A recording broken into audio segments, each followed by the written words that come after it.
Welcome to Audiobook Heaven.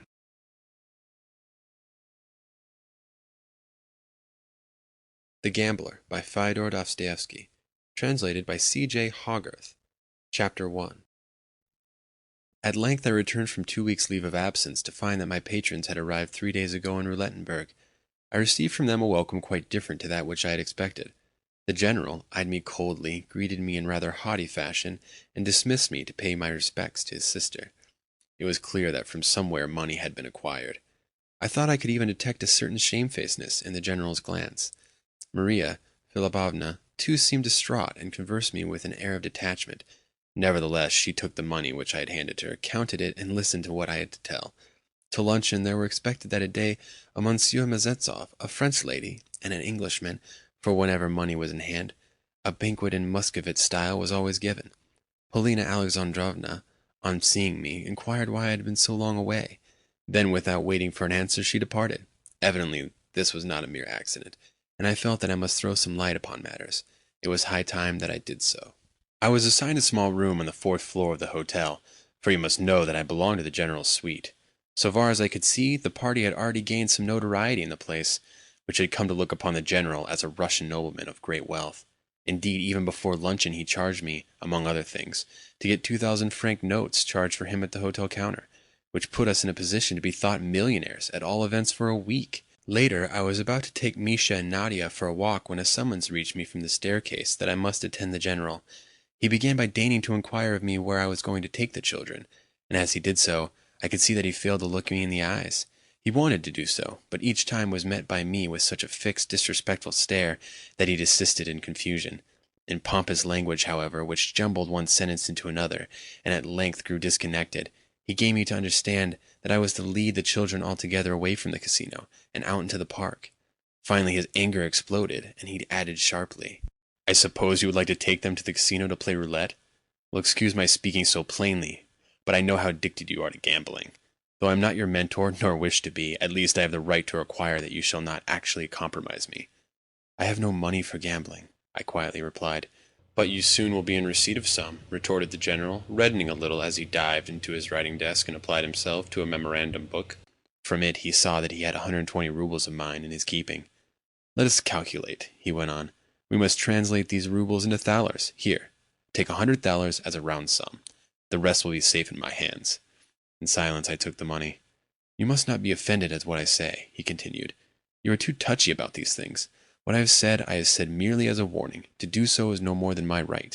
When returning home with the children before luncheon, I met a cavalcade of our party riding to view some ruins, 2 splendid carriages, magnificently horsed, with Mlle. Blanche Maria Philippovna and Polina Alexandrovna in one of them, and the Frenchman, the Englishman, and the general in attendance on horseback. The passers-by stopped to stare at them, for the effect was splendid. The general could not have improved upon it. I calculated that with the 4,000 francs which I had brought with me, added to what patrons seemed already to have acquired, the party must be in possession of at least 7,000 or 8,000 francs, though that would be none too much for the Mlle. Blanche, who, with her mother and the Frenchman, was also lodging in our hotel. The latter gentleman was called by the lacqueys Monsieur le Comte, and Mlle. Blanche's mother was dubbed Madame la Comtesse. Perhaps in very truth they were Comte et Comtesse. I knew that Monsieur le Comte would take no notice of me when we met at dinner, as also that the general would not dream of introducing us, nor of recommending me to the Comte. However, the latter had lived a while in Russia, and knew that the person referred to as Utichel is never looked upon as a bird of fine feather. Of course, strictly speaking, he knew me, but I was an uninvited guest at the luncheon. The general had forgotten to arrange otherwise, or I should have been dispatched to dine at the table d'hôte. Nevertheless, I presented myself in such guise that the general looked at me with a touch of approval, and though the good Maria Philippovna was for showing me my place, the fact of my having previously met the Englishman, Mr. Astley, saved me, and thenceforth I figured I was one of the company. This strange Englishman I had first met in Prussia, where he had happened to sit vis-à-vis in a railway train in which I was travelling to overtake our party, while later I had run across him in France and again in Switzerland, twice within the space of 2 weeks. To think, therefore, that I should suddenly encounter him again here in Roulettenberg! Never in my life had I known a more retiring man, for he was shy to the pitch of imbecility, yet well aware of the fact, for he was no fool. At the same time he was gentle, amiable sort of individual, and even on our first encounter in Prussia I had contrived to draw him out, and he had told me that he had just been to the North Cape, and was now anxious to visit the fair at Nizhny Novgorod. How he had come to make the general's acquaintance I do not know, but apparently he was much struck with Polina. Also, he was delighted that I should sit next to him at table, for he appeared to look upon me as his bosom friend. During the meal the Frenchman was in great feather. He was discursive and pompous to everyone. In Moscow, too, I remembered he had blown a great many bubbles. Interminably he discoursed on finance and Russian politics, and though at times the general made feints to contradict him, he did so humbly, and as though wishing not wholly to lose sight of his own dignity. For myself, I was in curious frame of mind. Even before luncheon I was half finished. I had asked myself the old eternal question, why do I continue to dance attendance upon the general, instead of having left him and his family long ago? Every now and then I would glance at Polina, but she paid me no attention, until eventually I became so irritated that I decided to play the bore. First of all, I suddenly, and for no reason whatever, plunged loudly and gratuitously into the general conversation. Above everything I wanted to pick a quarrel with the Frenchman, and with that end in view I turned to the general and exclaimed in an overbearing sort of way, indeed I think I actually interrupted him, that summer it had almost been impossible for a Russian to dine anywhere at tables d'hôte. The general bent upon me a glance of astonishment. If one is a man of self-respect, I went on, one risks abuse by so doing, and is forced to put up with insults of every kind, both at Paris and on the Rhine and even in Switzerland. There are so many Poles with their sympathizers, the French, at these tables d'hôte, that one cannot get a word in edgewise if one happens only to be a Russian. This I said in French. The general eyed me doubtfully, for he did not know whether to be angry or merely to feel surprised that I should so far forget myself. Of course, one always learns something everywhere, said the Frenchman in a careless, contemptuous sort of tone. In Paris, too, I had a dispute with a Pole, I continued, and then with a French officer who had supported him. After that, a section of the Frenchmen present took my part. They did so as soon as I told them the story of how once I threatened to spit into Monsignor's coffee. To spit into it? The general inquired with grave disapproval in his tone, and a stare of astonishment, while the Frenchman looked at me unbelievingly. Just so, I replied. You must know that on one occasion, when for 2 days I had felt certain that at any moment I might have to depart for Rome on business, I repaired to the embassy of the Holy See in Paris to have my passport visaed. There I encountered a sacristan of about 50 and a man dry and cold of mien. After listening politely, but with great reserve, to my account of myself, this sacristan asked me to wait a little. I was in a great hurry to depart, but of course I sat down, pulled out a copy of L'Opinion Nationale, and fell to reading an extraordinary piece of invective against Russia, which it happened to contain. As I was thus engaged, I heard someone enter an adjoining room and ask for Monsignor, after which I saw the sacristan make a low bow to the visitor, and then another bow as the visitor took his leave. I ventured to remind the good man of my own business also, whereupon, with an expression of, if anything, increased dryness, he again asked me to wait. Soon a third visitor arrived, who, like myself, had come on business. He was an Austrian of some sort, and as soon as ever he had started his errand, he was conducted upstairs. This made me very angry. I rose, approached the sacristan, and told him that, since Monsignor was receiving callers, his lordship might just as well finish off my affair as well. Upon this, the sacristan shrunk back in astonishment. It simply passed his understanding that any insignificant Russian should dare to compare himself with other visitors of Monsignor's. In a tone of utmost effrontery, as though he was delighted to have a chance of insulting me, he looked me up and down, and then said, "Do you suppose that Monsignor is going to put aside his coffee for you?" But I only cried the louder, "Let me tell you that I am going to spit into that coffee. Yes, and if you do not get me my passport visa this very minute, I shall take it to the Monsignor himself." "What? While he is engaged with a cardinal?" screeched the sacristan, again shrieking back in horror. Then, rushing to the door, he spread out his arms as though he would rather die than let me enter. Thereupon I declared that I was a heretic and a barbarian. "Je suis hérétique et barbare," I said, and that these bishops and cardinals and monsignors and the rest of them meant nothing at all to me. In a word, I showed him that I was not going to give way. He looked at me with an air of infinite resentment. Then he snatched upon my passport and departed with it upstairs. A minute later the passport had been visaed. Here it is now, if you care to see it. And I pulled it out of the document and exhibited the Roman visa. "But," the general began, "what really saved you was the fact that you proclaimed yourself a heretic and a barbarian," remarked the Frenchman with a smile. "Cela n'était pas si bête." "But is that how Russian subjects ought to be treated? Why, when they settle here they dare not utter even a word. They are ready even to deny the fact that they are Russians. At all events, at my hotel in Paris I received far more attention from the company after I had told them about the fracas with the sacristan. A fat Polish nobleman, who had been the most offensive of all who were present at the table d'hôte, at once went upstairs, while some of the Frenchmen were simply disgusted when I told them that 2 years ago I had encountered a man at whom, in 1812, A French hero fired for the mere fun of discharging his musket. That man was then a boy of 10, and his family are still residing in Moscow. Impossible! The French spluttered. No French soldier would fire at a child. Nevertheless, the incident was as I say, I replied. A very respected ex-captain told me the story, and I myself could see the scar left on his cheek. The Frenchman then began chattering volubly, and the general supported him, but I recommended the former to read, for example, extracts from the memoirs of General Perovsky, who in 1812 was a prisoner in the hands of the French. Finally, Maria Philippovna said something to interrupt our conversation. The general was furious with me for having started the altercation with the Frenchman. On the other hand, Mr. Astley seemed to take great pleasure in my brush with Monsieur, and rising from the table proposed that we should go and have a drink together. That same afternoon, at 4 o'clock, I went to have a customary talk with Polina, and the talk soon extended to a stroll. We entered the park and approached the casino, where Polina seated herself upon a bench near the fountain, and sent Nadia away to a little distance to play with some other children. Misha also dispatched to play by the fountain, and in this fashion we, that is to say Polina and myself, contrived to find ourselves alone. Of course we began by talking on business matters. Polina seemed furious when I handed her only 700 gulden, for she had thought to receive from Paris, as the proceeds of the pledging of her diamonds, at least 2,000 gulden, or even more. Come what may, I must have money, she said, and get it somehow I will, otherwise I should be ruined. I asked her what happened during my absence. Nothing, except that 2 pieces of news have reached us from St. Petersburg. In the first place, my grandmother is very ill, and unlikely to last another couple of days. We had this from Timothy Petrovitch himself, and he is a reliable person. Every moment we are expecting to receive news of the end. All of you are on the tiptoe of expectation? I queried. Of course, all of us in every minute of the day. For a year and a half now we have been looking for this. Looking for it? Yes, looking for it. I am not her blood relation, you know. I am merely the general's stepdaughter. Yet I am certain that the old lady has remembered me in her will. Yes, I believe that you will come in for a good deal, I said with some assurance. Yes, for she is fond of me. But how come you too think so? I answered this question with another one. That Marquis of yours, I said, is he also familiar with your family secrets?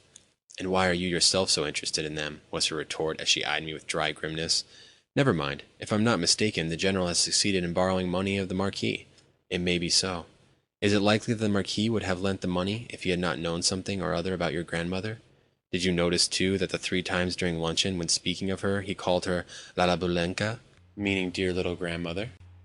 What loving, friendly behavior, to be sure. Yes, that is true. As soon as ever he learnt that I was likely to inherit something from her, he began to pay me in his dresses. I thought you ought to know that.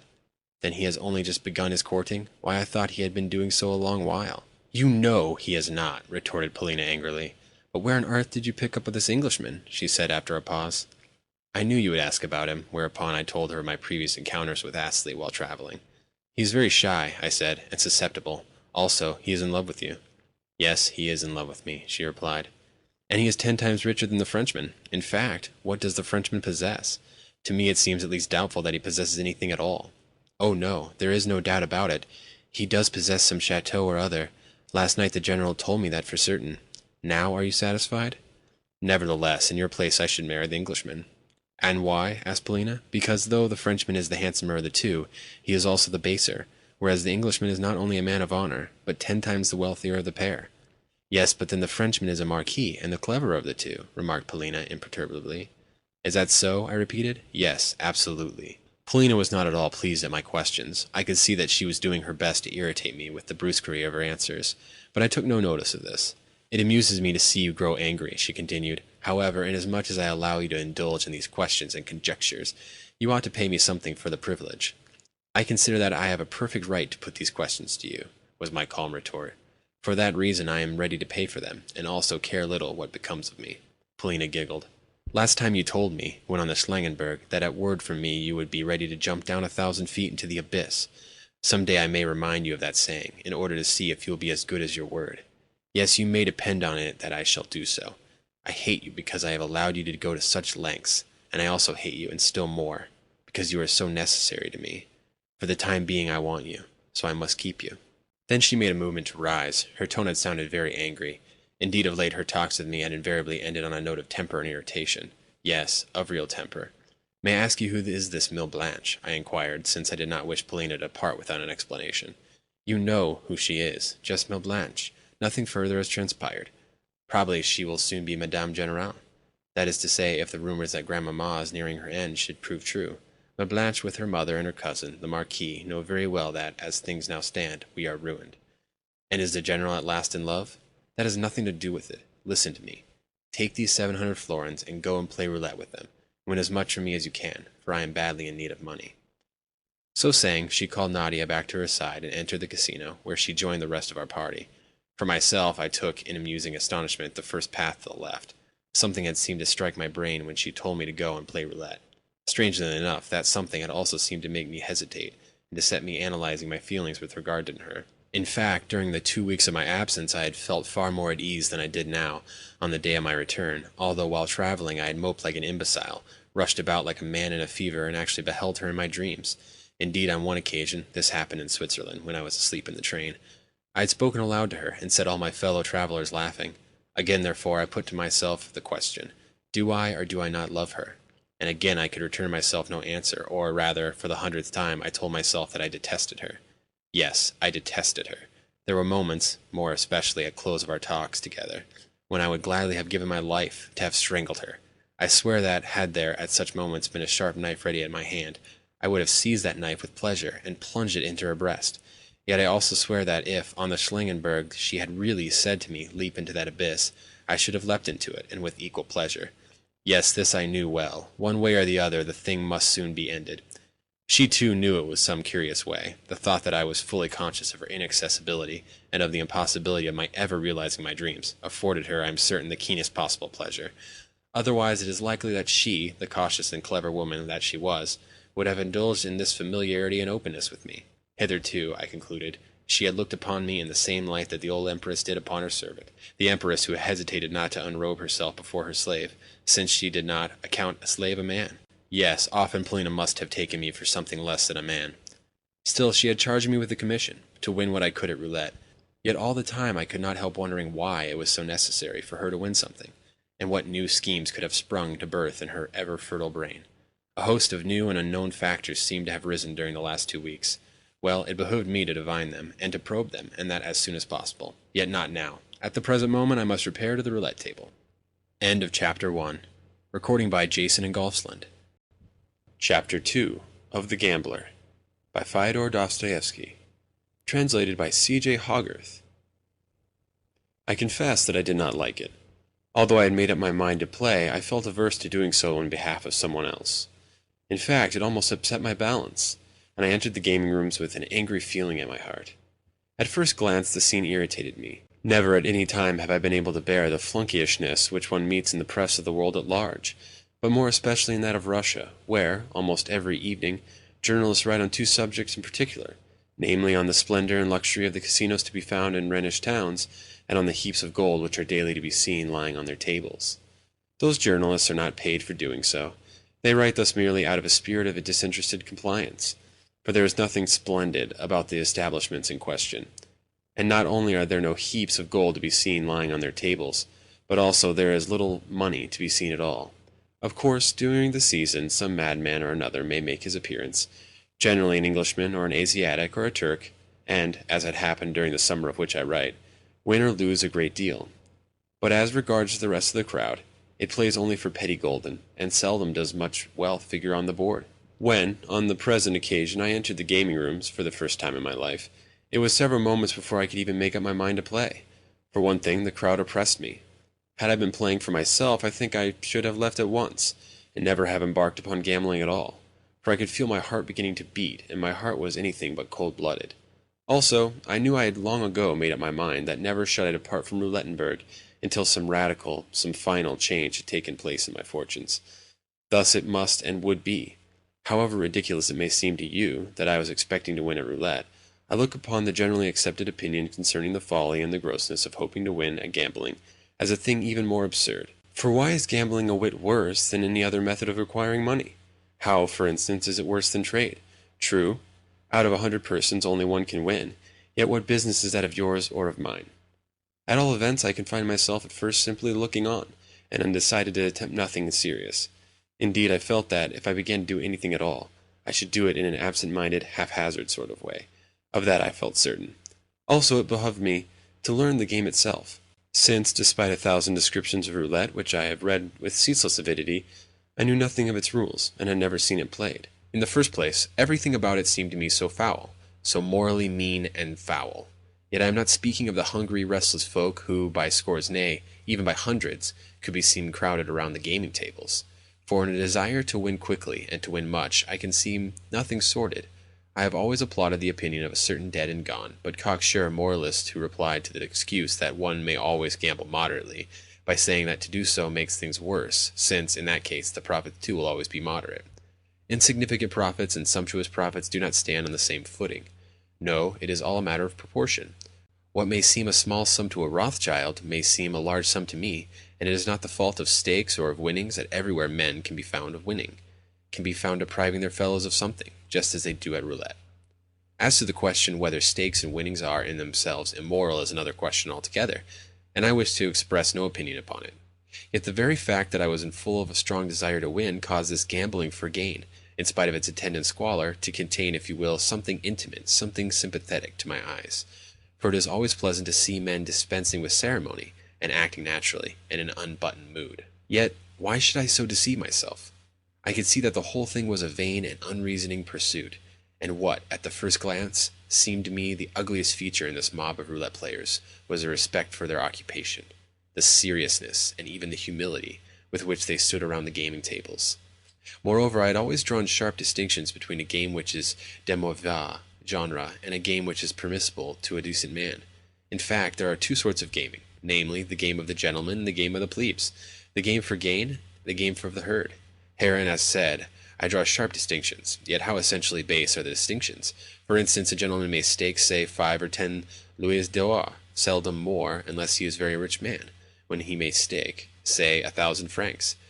But he must do this simply for the love of the game itself, simply for sport, simply in order to observe the process of winning or of losing, and, above all things, as a man who remains quite uninterested in the possibility of his issuing a winner. If he wins, he will be at liberty perhaps to give vent to a laugh, or to pass a remark on the circumstance to a bystander, or to stake again, or to double his stake. But even this he must do solely out of curiosity, and for the pleasure of watching the play of chances and of calculations, and not because of any vulgar desire to win. In a word, he must look upon gaming table, upon roulette, upon trente quarante, as more relaxations which have been arranged solely for his amusement. Of the existence of the lures and gains upon which the bank is founded and maintained he must profess to have not an inkling. Best of all, he ought to imagine his fellow gamblers and the rest of the mob which stands trembling over a coin to be equally rich and gentlemanly with himself, and playing solely for recreation and pleasure. This complete ignorance of realities, this innocence view of mankind, is what, in my opinion, constitutes the truly aristocratic. For instance, I have even seen fond mothers so far indulge their guileless, elegant daughters, misses of 15 or 16, as to give them a few gold coins and teach them how to play, and though the young ladies may have won or have lost, they have invariably laughed and departed as though they were well pleased. In the same way I saw a general once approach the table in a stolid, important manner. A laquais darted to offer him a chair, but the general did not even notice him. Slowly he took out his money bags, and slowly attracted 300 francs in gold, which he staked on the black and won. Yet he did not take up his winnings. He left them there, on the table. Again the black turned up, and again he did not gather in what he had won. And when, in the third round, the red turned up, he lost, at a stroke, 12,000 francs. Yet even then he rose with a smile, and thus preserved his reputation. Yet I knew that his money bags must be chafing his heart, as well as that, had the stake been twice or thrice as much again, he would still have restrained himself from venting his disappointment. On the other hand, I saw a Frenchman first win, and then lose 30,000 francs cheerfully, and without a murmur. Yes, even if a gentleman should lose his whole substance, he must never give way to annoyance. Money must not be subservient to gentility, as never to be worth a thought. Of course, the supremely aristocratic thing is to be entirely oblivious of the mire of rabble, with its setting. But sometimes reverse course may be aristocratic to remark, to scan, and even to gape at, the mob, for preference through lorgnette, even as though one were taking the crowd and its squalor for a sort of rare show, which had been organized specially for a gentleman's diversion. Though one may be squeezed by the crowd, one must look as though one were fully assured of being the observer, of having neither part nor lot with the observed. At the same time, to stare fixedly about one is unbecoming, for that, again, is ungentlemanly, seeing that no spectacle is worth an open stare. Are no spectacles in the world which merit from a gentleman too pronounced an inspection? However, to me personally the scene did seem to be worth undisguised contemplation, more especially in view of the fact that I had come there not only to look at, but also to number myself sincerely and wholeheartedly with the mob. As for my secret moral views, I had no room for them amongst my actual practical opinions. Let that stand as a written. I am writing only to relieve my conscience. Yet let me say also this, that from the first I have been consistent in having an intense aversion to any trial of my acts and thoughts by a moral standard. Another standard altogether has directed my life. As a matter of fact, the mob was playing in exceedingly foul fashion. Indeed, I have an idea that sheer robbery was going on around the gaming table. The croupiers who sat at the two ends of it had not only to watch the stakes, but also to calculate the game, an immense amount of work for two men. As for the crowd itself, well, it consisted mostly of Frenchmen. Yet I was not then taking notes merely in order to be able to give you a description of roulette, but in order to get my bearings as to my behavior when I myself should begin to play. For example, I had noticed that nothing was more common than for another's hand to stretch out and grab one's winnings whenever one had won. Then there would arise a dispute, and frequently an uproar, and it would be a case of I beg of you to prove and to produce witness to the fact that the stake is yours. At first the proceedings were pure Greek to me. I could only divine and distinguish that stakes were hazarded on numbers and on odd or even, and on colors. Polina's money I decided to risk, that evening only to the amount of 100 gulden. The thought that I was not going to play for myself quite unnerved me. It was an unpleasant sensation, and I tried hard to banish it. I had a feeling that, once I had begun to play for Polina, I should wreck my own fortunes. Also, I wonder if anyone has ever approached a gaming table without falling an immediate prey to superstition. I began by pulling out 50 gulden and staking them on even. The wheel spun and stopped at 13. I had lost. With a feeling like a sick qualm, as though I would like to make my way out of the crowd and go home, I staked another 50 gulden, this time on red. The red turned up. Next time I staked the 100 gulden just where they lay, and again the red turned up. Again I staked the whole sum, and again the red turned up. Clutching my 400 gulden, I placed 200 of them on 12 figures, to see what would come of it. The result was the croupier paid me out 3 times my total stake. Thus, from 100 gulden, my store had grown to 800.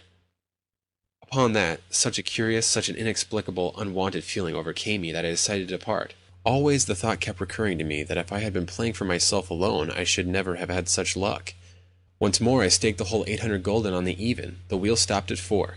I was paid out another 800 gulden, and snatching up my pile of 1,600, departed in search of Polina Alexandrovna.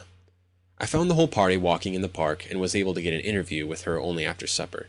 This time the Frenchman was absent from the meal, and the general seemed to be in a more expansive vein. Among other things, he thought it necessary to remind me that he would be sorry to see me playing at gaming tables. In his opinion, such conduct would greatly compromise him, especially if I were to lose much. And even if you were to win much, I should be compromised, he added in a meaning sort of way.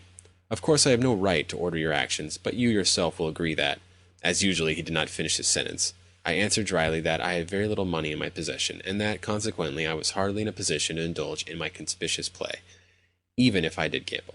At last, when ascending to my room, I succeeded in handing Polina her winnings, and told her that, next time, I should not play for her. "Why not?" she asked excitedly. "Because I wish to play for myself," I replied with a vain glance of astonishment. "That is my sole reason." "Then are you so certain that your roulette playing will get us out of your difficulties?" she inquired with a quizzical smile. I said very seriously, "Yes," and then added, "Possibly my certainty about winning may seem to you ridiculous, yet pray leave me in peace." Nonetheless, she insisted that I ought to go halves with her in the day's winnings, and offered me 800 gulden on condition that henceforth I gambled only on those terms.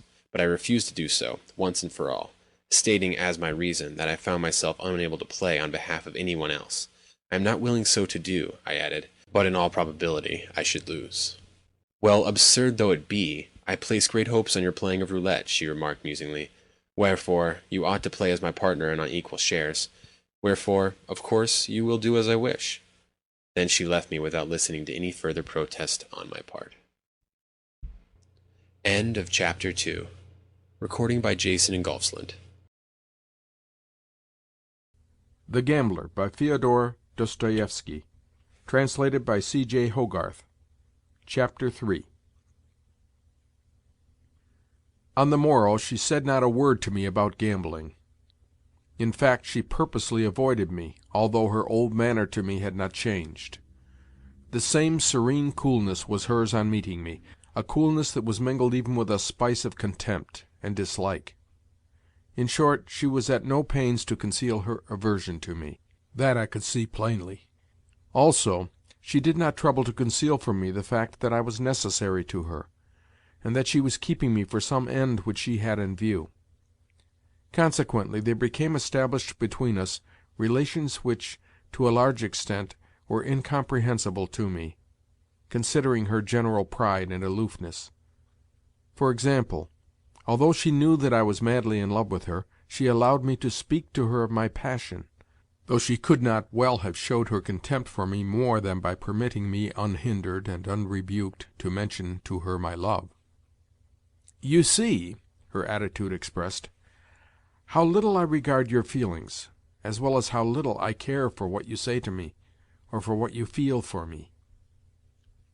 Likewise, though she spoke as before concerning her affairs, it was never with complete frankness. In her contempt for me there were refinements.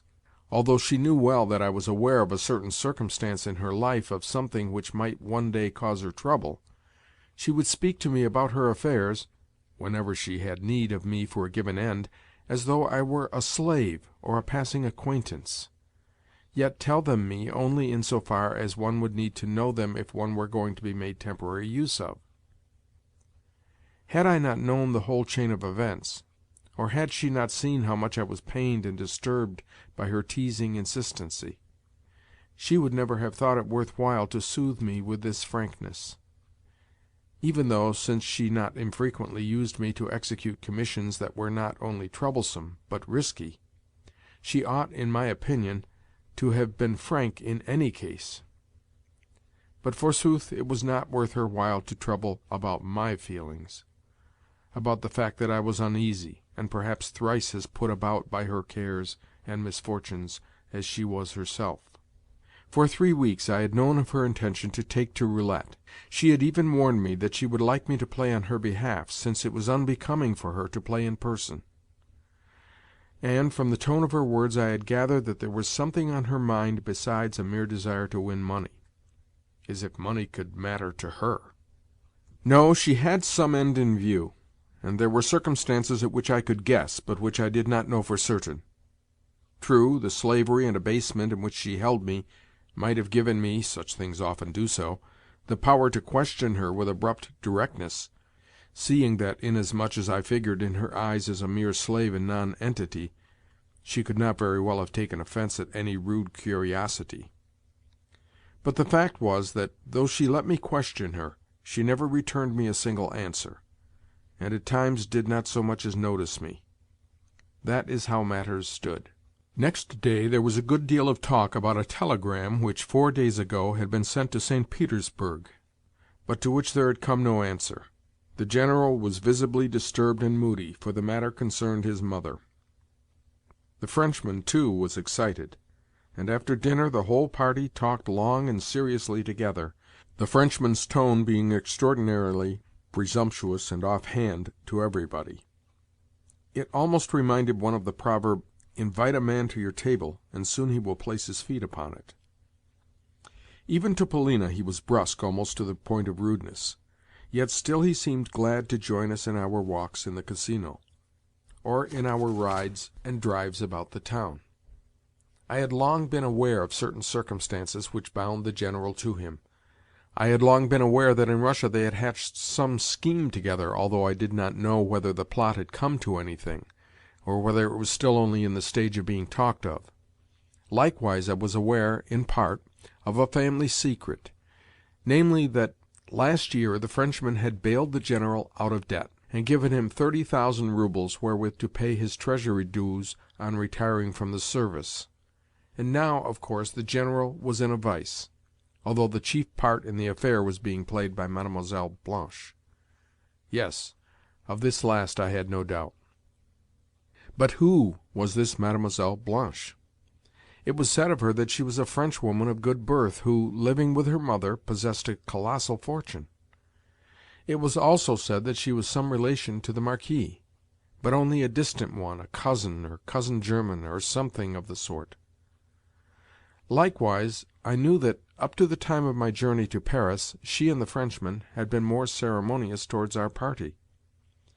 They had stood on a much more precise and delicate footing with them, but that now their acquaintanceship, their friendship, their intimacy, had taken on a much more off-hand and rough-and-ready air.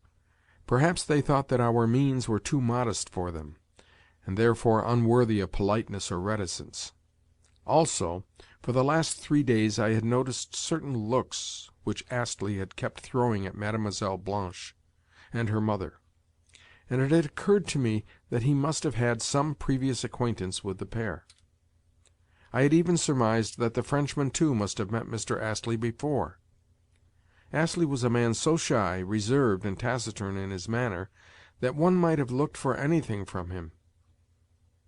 At all events, the Frenchman accorded him only the slightest of greetings, and scarcely even looked at him.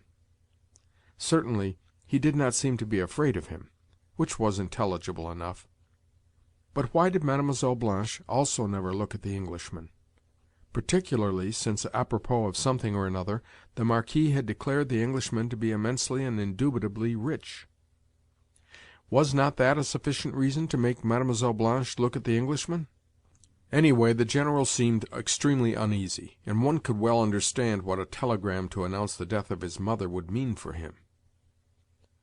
Although I thought it probable that Polina was avoiding me for a definite reason, I adopted a cold and indifferent air, for I felt pretty certain that it would not be long before she herself approached me. For 2 days, therefore, I devoted my attention to Mademoiselle Blanche. The poor General was in despair. To fall in love at 55, and with such vehemence, is indeed a misfortune. And add to that his widowerhood, his children, his ruined property, his debts, and the woman with whom he had fallen in love. Though Mademoiselle Blanche was extremely good-looking, I may or may not be understood when I say that she had one of those faces which one is afraid of. At all events, I myself have always feared such women. Apparently about 25 years of age, she was tall and broad-shouldered, with shoulders that sloped. Yet, though her neck and bosom were ample in their proportions, her skin was dull yellow in color, while her hair, which was extremely abundant, sufficient to make 2 coiffures, was as black as Indian ink. Add to that a pair of black eyes with yellowish whites, a proud glance, gleaming teeth, and lips which were perennially pomaded and redolent of musk. As for her dress, it was invariably rich, effective, and chic, yet in good taste. Lastly, her feet and hands were astonishing, and her voice a deep contralto. Sometimes, when she laughed, she displayed her teeth, but at ordinary times her air was taciturn and haughty, especially in the presence of Polina and Maria Philipovna. Yet she seemed to me almost destitute of education, and even of wits, though cunning and suspicious. This, apparently, was not because her life had been lacking in incident. Perhaps, if all were known, the Marquis was not her kinsman at all, nor her mother her mother. But there was evidence that, in Berlin, where we had first come across the pair, they had possessed acquaintances of good standing. As for the Marquis himself, I doubt to this day if he was a Marquis, although about the fact that he had formerly belonged to high society, for instance in Moscow and Germany, there could be no doubt whatever. What he had formerly been in France I had not a notion. All I knew was that he was said to possess a chateau. During the last 2 weeks I had looked for much to transpire, but am still ignorant whether at that time anything decisive ever passed between Mademoiselle and the General.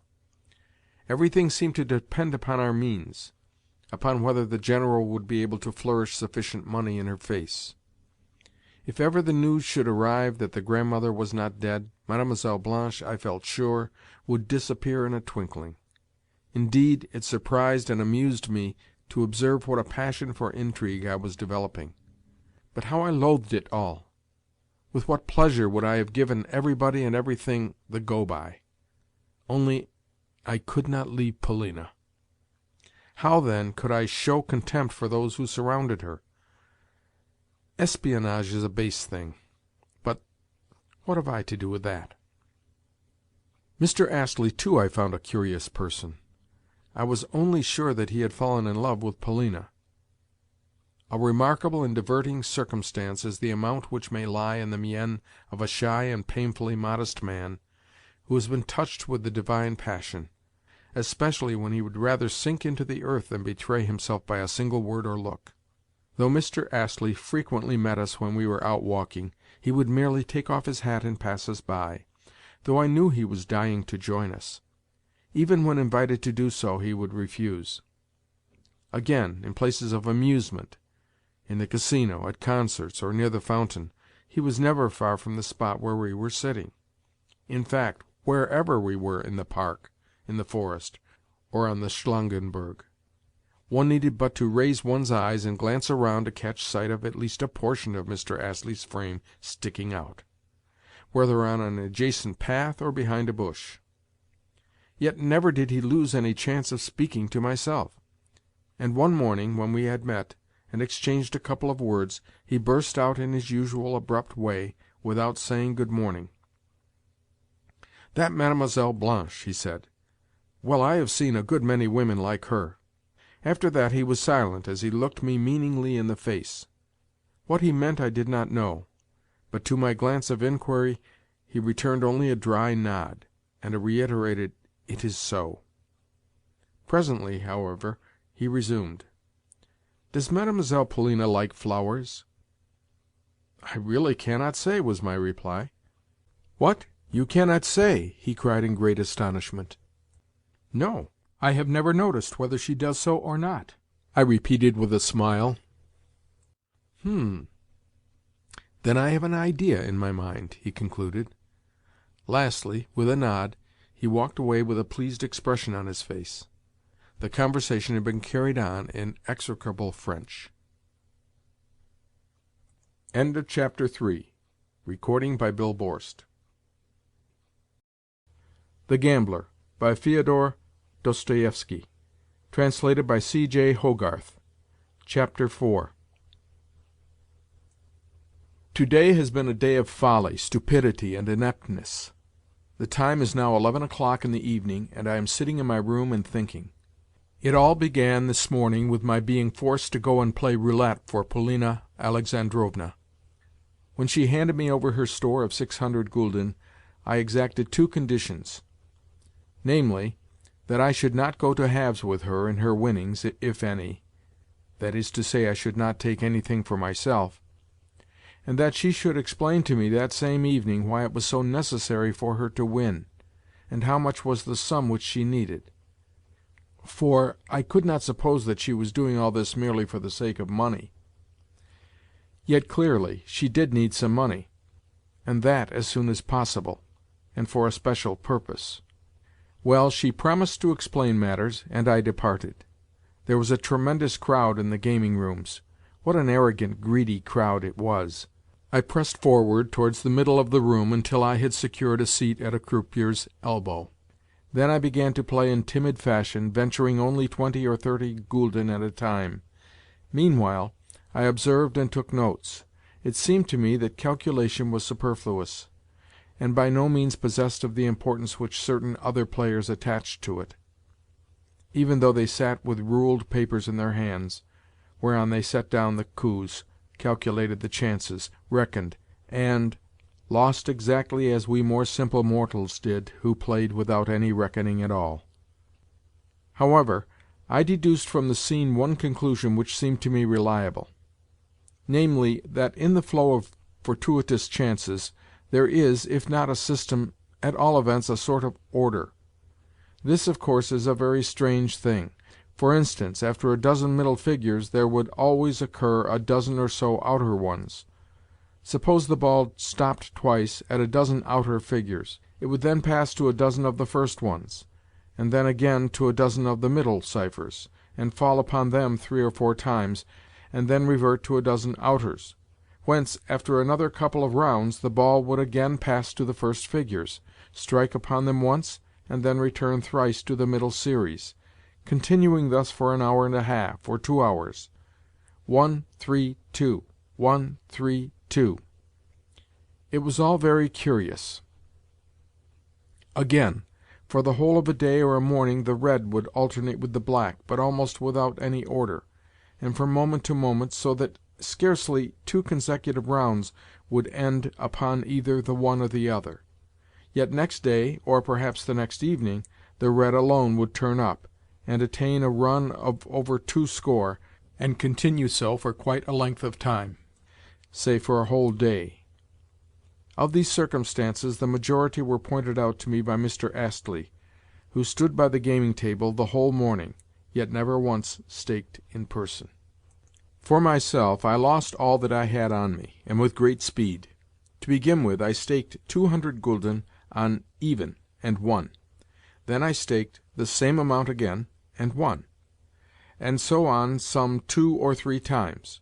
At one moment I must have had in my hands, gathered there within a space of 5 minutes, about 4,000 gulden. That, of course, was the proper moment for me to have departed. But there arose in me a strange sensation as of a challenge to fate, as of a wish to deal her a blow on the cheek, and to put out my tongue at her. Accordingly, I set down the largest stake allowed by the rules, namely 4,000 gulden, and lost. Fired by this mishap, I pulled out all the money left to me, staked it all on the same venture, and again lost. Then I rose from the table, feeling as though I were stupefied. What had happened to me I did not know. But before luncheon I told Polina of my losses, until which time I walked about the park. At luncheon I was as excited as I had been at the meal 3 days ago. Mlle. Blanche and the Frenchman were lunching with us, and it appeared that the former had been to the Casino that morning, and had seen my exploits there. So now she showed me more attention when talking to me, while for his part the Frenchman approached me and asked outright if it had been my own money that I had lost. He appeared to be suspicious as to something being on foot between Polina and myself, but I merely fired up and replied that the money had been all my own. At this the General seemed extremely surprised, and asked me whence I had procured it, whereupon I replied that, though I had begun only with 100 gulden, 6 or 7 rounds had increased my capital to 5,000 or 6,000 gulden, and that subsequently I had lost the whole in 2 rounds. All this, of course, was plausible enough. During my recital I glanced at Polina, but nothing was to be discerned on her face. However, she had allowed me to fire up without correcting me, and from that I concluded that it was my cue to fire up and to conceal the fact that I had been playing on her behalf. At all events, I thought to myself, she in her turn has promised to give me an explanation tonight, and to reveal to me something or another. Although the General appeared to be taking stock of me, he said nothing. Yet I could see uneasiness and annoyance in his face. Perhaps his straitened circumstances made it hard for him to have to hear of piles of gold passing through the hands of an irresponsible fool like myself within the space of a quarter of an hour. Now, I have an idea that last night he and the Frenchman had a sharp encounter with one another. At all events, they closeted themselves together, and then had a long and vehement discussion, after which the Frenchman departed in what appeared to be a passion, but returned early this morning to renew the combat. On hearing of my losses, however, he only remarked with a sharp and even a malicious air that a man ought to go more carefully. Next, for some reason or another, he added that, though a great many Russians go in for gambling, they are no good at the game. "I think that roulette was devised specially for Russians," I retorted. And when the Frenchman smiled contemptuously at my reply, I further remarked that I was sure I was right; also that, speaking of Russians in the capacity of gamblers, I had far more blame for them than praise. Of that he could be quite sure. "Upon what do you base your opinion?" he inquired. "Upon the fact that to the virtues and merits of the civilized Westerner there has become historically added, though this is not his chief point, a capacity for acquiring capital; whereas not only is the Russian incapable of acquiring capital, but also he exhausts it wantonly and of sheer folly. None the less, we Russians often need money; wherefore we are glad of, and greatly devoted to, a method of acquisition like roulette, whereby in a couple of hours one may grow rich without doing any work.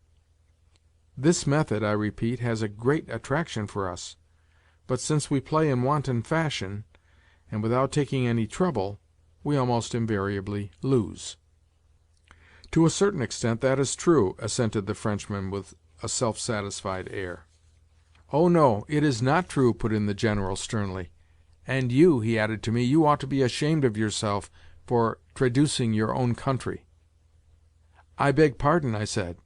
"Yet it would be difficult to say which is the worst of the two, Russian ineptitude, or the German method of growing rich through honest toil." "What an extraordinary idea!" cried the General. "And what a Russian idea!" added the Frenchman. I smiled, for I was rather glad to have a quarrel with them. "I would rather live a wandering life in tents," I cried, "than bow the knee to a German idol." "To what idol?" exclaimed the General, now seriously angry. "To the German method of heaping up riches. I have not been here very long, but I can tell you that what I have seen and verified makes my Tartar blood boil. Good Lord! I wish for no virtues of that kind. Yesterday I went for a walk of about 10 versts, and everywhere I found that things were even as we read of them in good German picture books, that every house has its Vater, who is horribly beneficent and extraordinarily honorable. So honorable is he that it is dreadful to have anything to do with him, and I cannot bear people of that sort.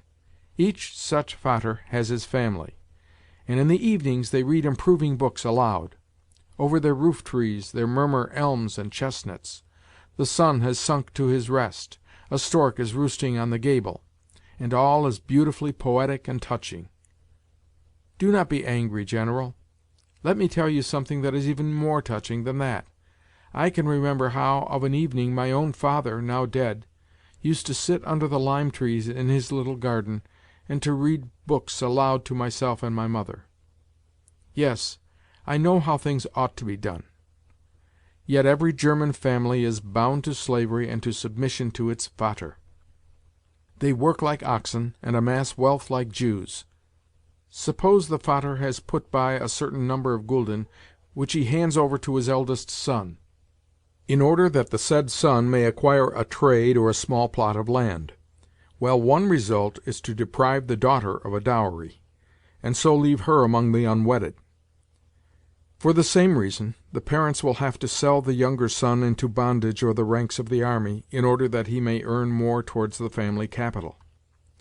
Yes, such things are done, for I have been making inquiries on the subject. It is all done out of sheer rectitude, out of a rectitude which is magnified to the point of the younger son believing that he has been rightly sold, and that it is simply idyllic for the victim to rejoice when he is made over into pledge. What more have I to tell? Well, this: that matters bear just as hardly upon the eldest son. Perhaps he has his Gretchen to whom his heart is bound, but he cannot marry her, for the reason that he has not yet amassed sufficient gulden. So the pair wait on in a mood of sincere and virtuous expectation, and smilingly deposit themselves in pawn the while. Gretchen's cheeks grow sunken, and she begins to wither, until at last, after some 20 years, their substance has multiplied, and sufficient gulden have been honorably and virtuously accumulated. Then the Vater blesses his 40-year-old heir and the 35-year-old Gretchen with the sunken bosom and the scarlet nose, after which he bursts into tears, reads the pair a lesson on morality, and dies. In turn, the eldest son becomes a virtuous Vater, and the old story begins again. In 50 or 60 years' time the grandson of the original Vater will have amassed a considerable sum, and that sum he will hand over to his son, and the latter to his son, and so on for several generations, until at length there will issue a Baron Rothschild, or a Hoppe and Company, or the devil knows what. Is it not a beautiful spectacle, the spectacle of a century or two of inherited labor, patience, intellect, rectitude, character, perseverance, and calculation, with a stork sitting on the roof above it all? What is more, They think there can never be anything better than this. Wherefore, from their point of view, they begin to judge the rest of the world, and to censure all who are at fault, that is to say, who are not exactly like themselves. Yes, there you have it in a nutshell. For my own part, I would rather grow fat after the Russian manner, or squander my whole substance at roulette. I have no wish to be Hop and Company at the end of 5 generations. I want the money for myself, for in no way do I look upon my personality as necessary to, or meet to be given over to, capital. I may be wrong, but there you have it. Those are my views. "How far you may be right in what you have said I do not know," remarked the General moodily, "but I do know that you are becoming an insufferable farcer whenever you are given the least chance." As usual, he left his sentence unfinished. Indeed, whenever he embarked upon anything that in the least exceeded the limits of daily small-talk, he left unfinished what he was saying. The Frenchman had listened to me contemptuously, with a slight protruding of his eyes, but he could not have understood very much of my harangue. As for Polina, she had looked on with serene indifference. She seemed to have heard neither my voice nor any other during the progress of the meal. Chapter 4. Recording by Bill Borst. The Gambler, by Fyodor Dostoevsky, translated by C.J. Hogarth. Chapter 5. Yes, she had been extraordinarily meditative. Yet, on leaving the table, she immediately ordered me to accompany her for a walk. We took the children with us, and set out for the fountain in the park. I was in such an irritated frame of mind that in rude and abrupt fashion I blurted out a question as to why our Marquis de Griers had ceased to accompany her for strolls, or to speak to her for days together. "Because he is a brute," she replied in rather a curious way. It was the first time that I had heard her speak so of De Griers. Consequently, I was momentarily awed into silence by this expression of resentment. "Have you noticed, too, that to-day he is by no means on good terms with the General?" I went on. "Yes, and I suppose you want to know why," she replied with dry captiousness. "You are aware, are you not, that the General is mortgaged to the Marquis with all his property? Consequently, if the General's mother does not die, the Frenchman will become the absolute possessor of everything which he now holds only in pledge." "Then it is really the case that everything is mortgaged?" "I have heard rumours to that effect, but was unaware how far they might be true." "Yes, they are true." "What then?" "Why, it will be a case of farewell, Mademoiselle Blanche," I remarked. "For in such an event she would never become Madame General. Do you know, I believe the old man is so much in love with her that he will shoot himself if she should throw him over. At his age it is a dangerous thing to fall in love." "Yes, something, I believe, will happen to him," assented Polina thoughtfully. "And what a fine thing it all is!" I continued. "Could anything be more abominable than the way in which she has agreed to marry for money alone? Not one of the decencies has been observed. The whole affair has taken place without the least ceremony. And as for the Grandmother, what could be more comical, yet more dastardly, than the sending of telegram after telegram to know if she is dead? What do you think of it, Polina Alexandrovna?" "Yes, it is very horrible," she interrupted with a shudder. "Consequently, I am the more surprised that you should be so cheerful. What are you so pleased about? About the fact that you have gone and lost my money?" "What? The money that you gave me to lose? I told you I should never win for other people, least of all for you. I obeyed you simply because you ordered me to. But you must not blame me for the result. I warned you that no good would ever come of it. You seem much depressed at having lost your money. Why do you need it so greatly? Why do you ask me these questions?" "Because you promised to explain matters to me. Listen. I am certain that, as soon as ever I begin to play for myself, and I still have 120 gülden left, I shall win. You can then take of me what you require." She made a contemptuous grimace. "You must not be angry with me," I continued, "for making such a proposal. I am so conscious of being only a nonentity in your eyes, that you need not mind accepting money from me. A gift from me could not possibly offend you. Moreover, it was I who lost your gülden." She glanced at me, but, seeing that I was in an irritable, sarcastic mood, changed the subject. "My affairs cannot possibly interest you," she said. "Still, if you do wish to know, I am in debt. I borrowed some money, and must pay it back again. I have a curious, senseless idea that I am bound to win at the gaming tables. Why I think so I cannot tell, but I do think so, and with some assurance. Perhaps it is because of that assurance that I now find myself without any other resource. Or perhaps it is because it is so necessary for you to win.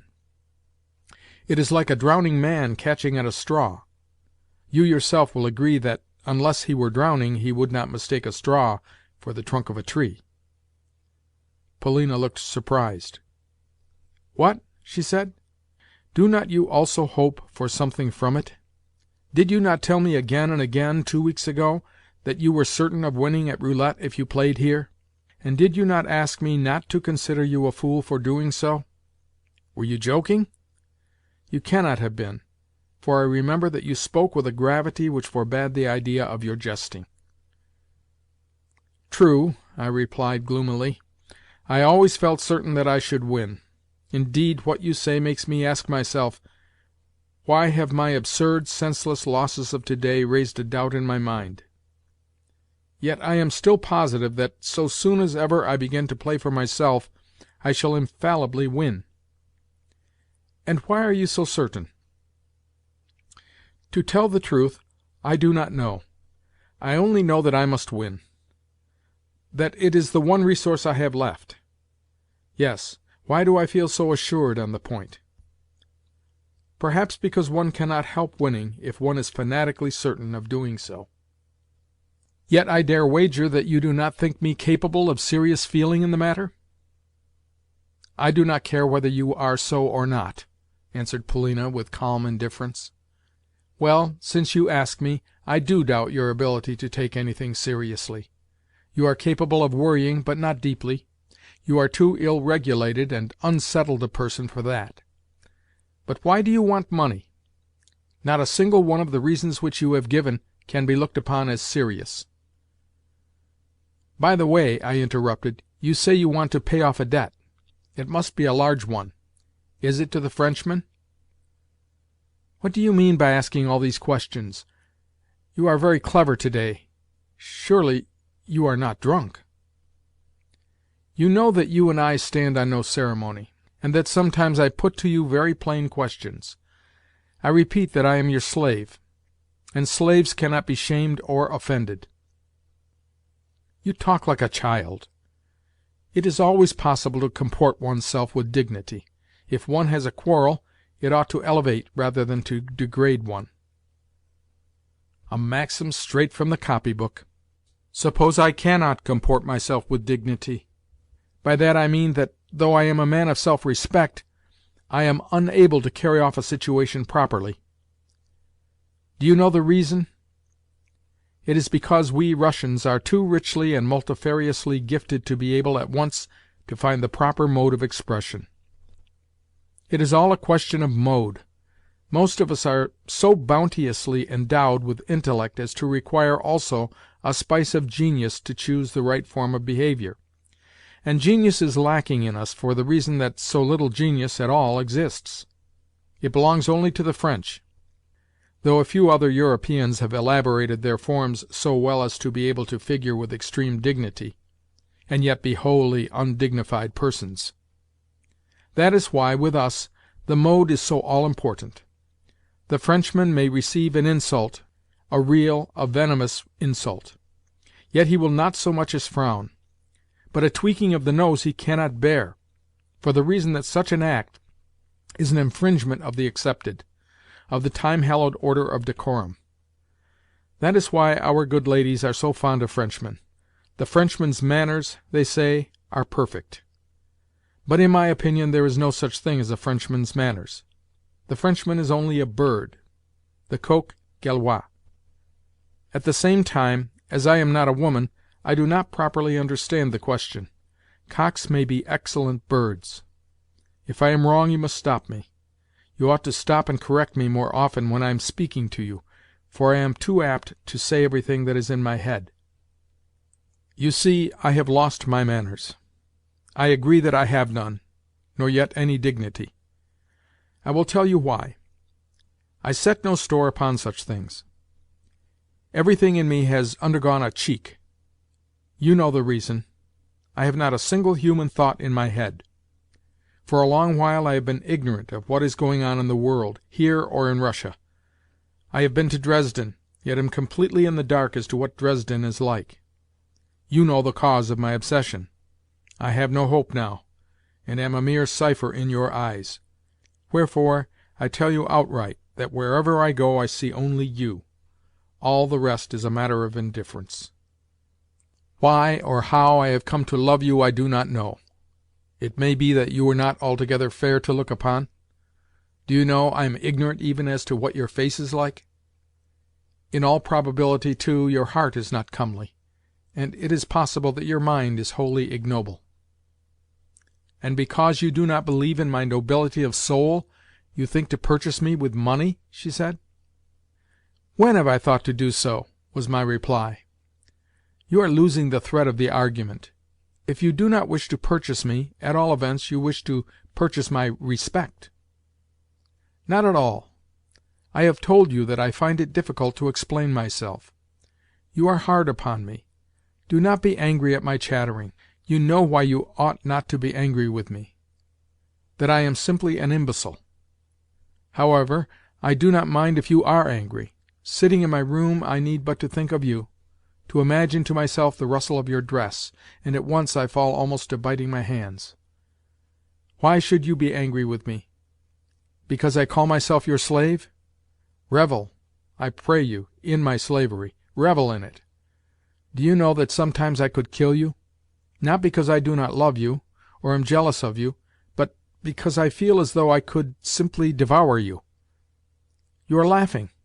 "No, I am not," she retorted, "but I order you, nevertheless, to be silent." She stopped, well nigh breathless with anger. God knows, she may not have been a beautiful woman, yet I loved to see her come to a halt like this, and was therefore the more fond of arousing her temper. Perhaps she divined this, and for that very reason gave way to rage. I said as much to her. "What rubbish!" she cried with a shudder. "I do not care," I continued. "Also, do you know that it is not safe for us to take walks together? Often I have a feeling that I should like to strike you, to disfigure you, to strangle you. Are you certain that it will never come to that? You are driving me to frenzy. Am I afraid of a scandal, or of your anger? Why should I fear your anger?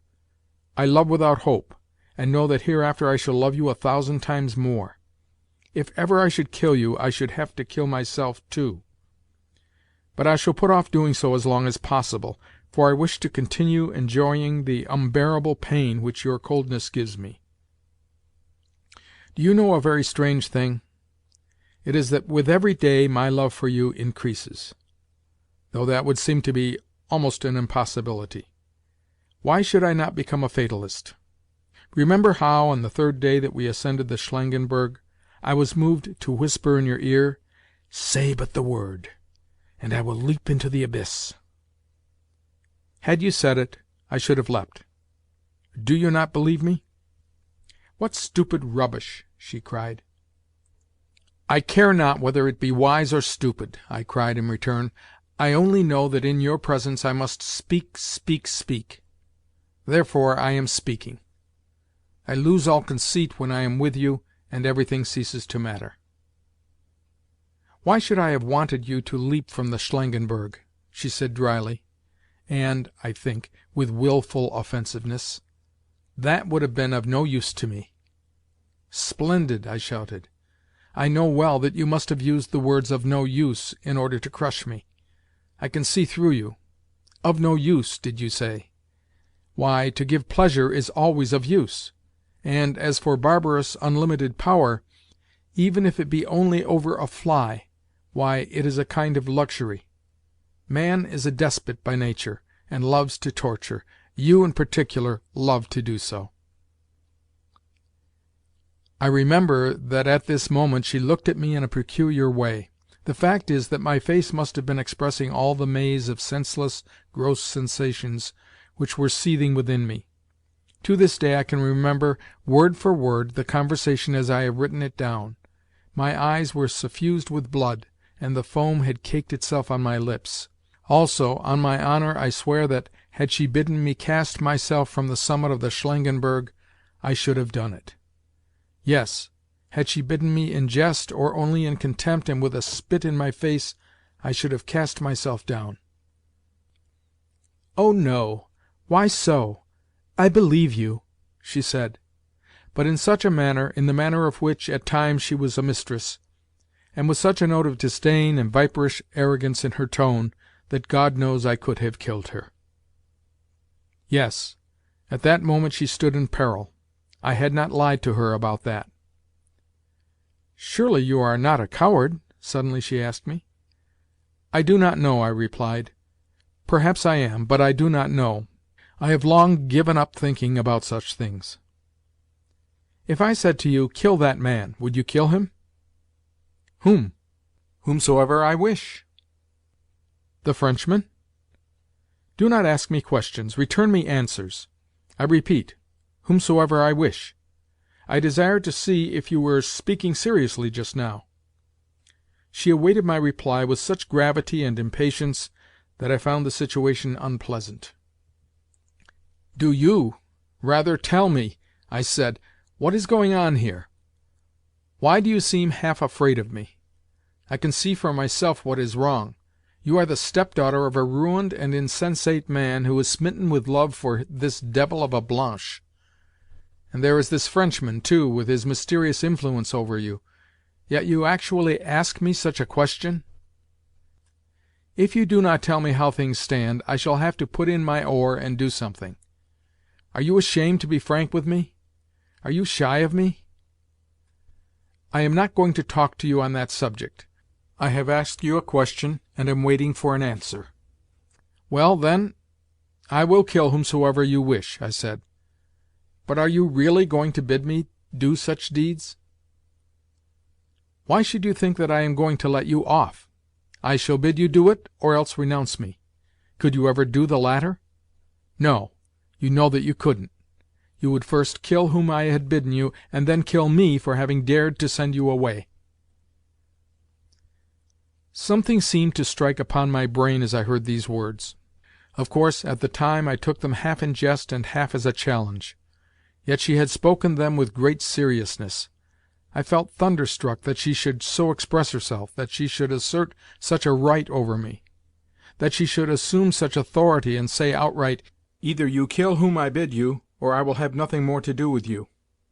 Indeed, in what she had said there was something so cynical and unveiled as to pass all bounds.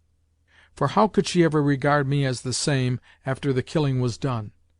This was more than slavery and abasement. It was sufficient to bring a man back to his right senses. Yet, despite the outrageous improbability of our conversation, my heart shook within me. Suddenly she burst out laughing. We were seated on a bench near the spot where the children were playing, just opposite the point in the alleyway before the casino where the carriages drew up in order to set down their occupants. "Do you see that fat Baroness?" she cried. "It is the Baroness Burmergelm. She arrived 3 days ago. Just look at her husband, that tall, wizened Prussian there, with the stick in his hand. Do you remember how he stared at us the other day?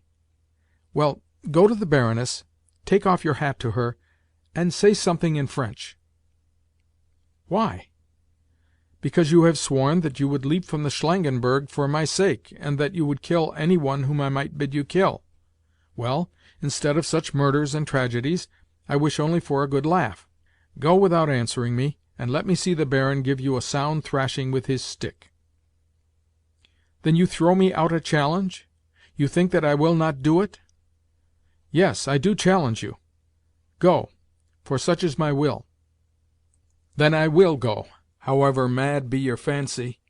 Only, look here, shall you not be doing the General a great disservice, as well as, through him, a great disservice to yourself? It is not about myself I am worrying. It is about you and the General. Why, for a mere fancy, should I go and insult a woman?" "Ah, then I can see that you are only a trifler," she said contemptuously. "Your eyes are swimming with blood, but only because you have drunk a little too much at luncheon.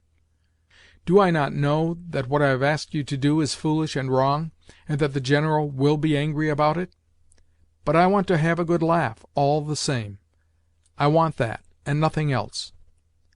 Why should you insult a woman, indeed? Well, you will be given a sound thrashing for so doing." I turned away, and went silently to do her bidding. Of course the thing was folly, but I could not get out of it. I remember that, as I approached the Baroness, I felt as excited as a schoolboy. I was in a frenzy, as though I were drunk. Chapter 5. Recording by Bill Borst.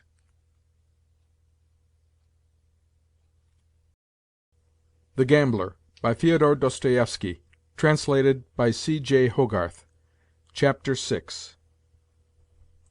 2 days have passed since that day of lunacy. What a noise and a fuss and a chattering and an uproar there was! And what a welter of unseemliness and disorder and stupidity and bad manners! And I the cause of it all. Yet part of the scene was also ridiculous. At all events to myself it was so. I am not quite sure what was the matter with me, whether I was merely stupefied, or whether I purposely broke loose and ran amok. At times my mind seems all confused, while at other times I seem almost to be back in my childhood, at the school desk, and to have done the deed simply out of mischief. It all came of Polina. Yes, of Polina. But for her there might never have been a fracas. Or perhaps I did the deed in a fit of despair, though it may be foolish of me to think so. What there is so attractive about her I cannot think.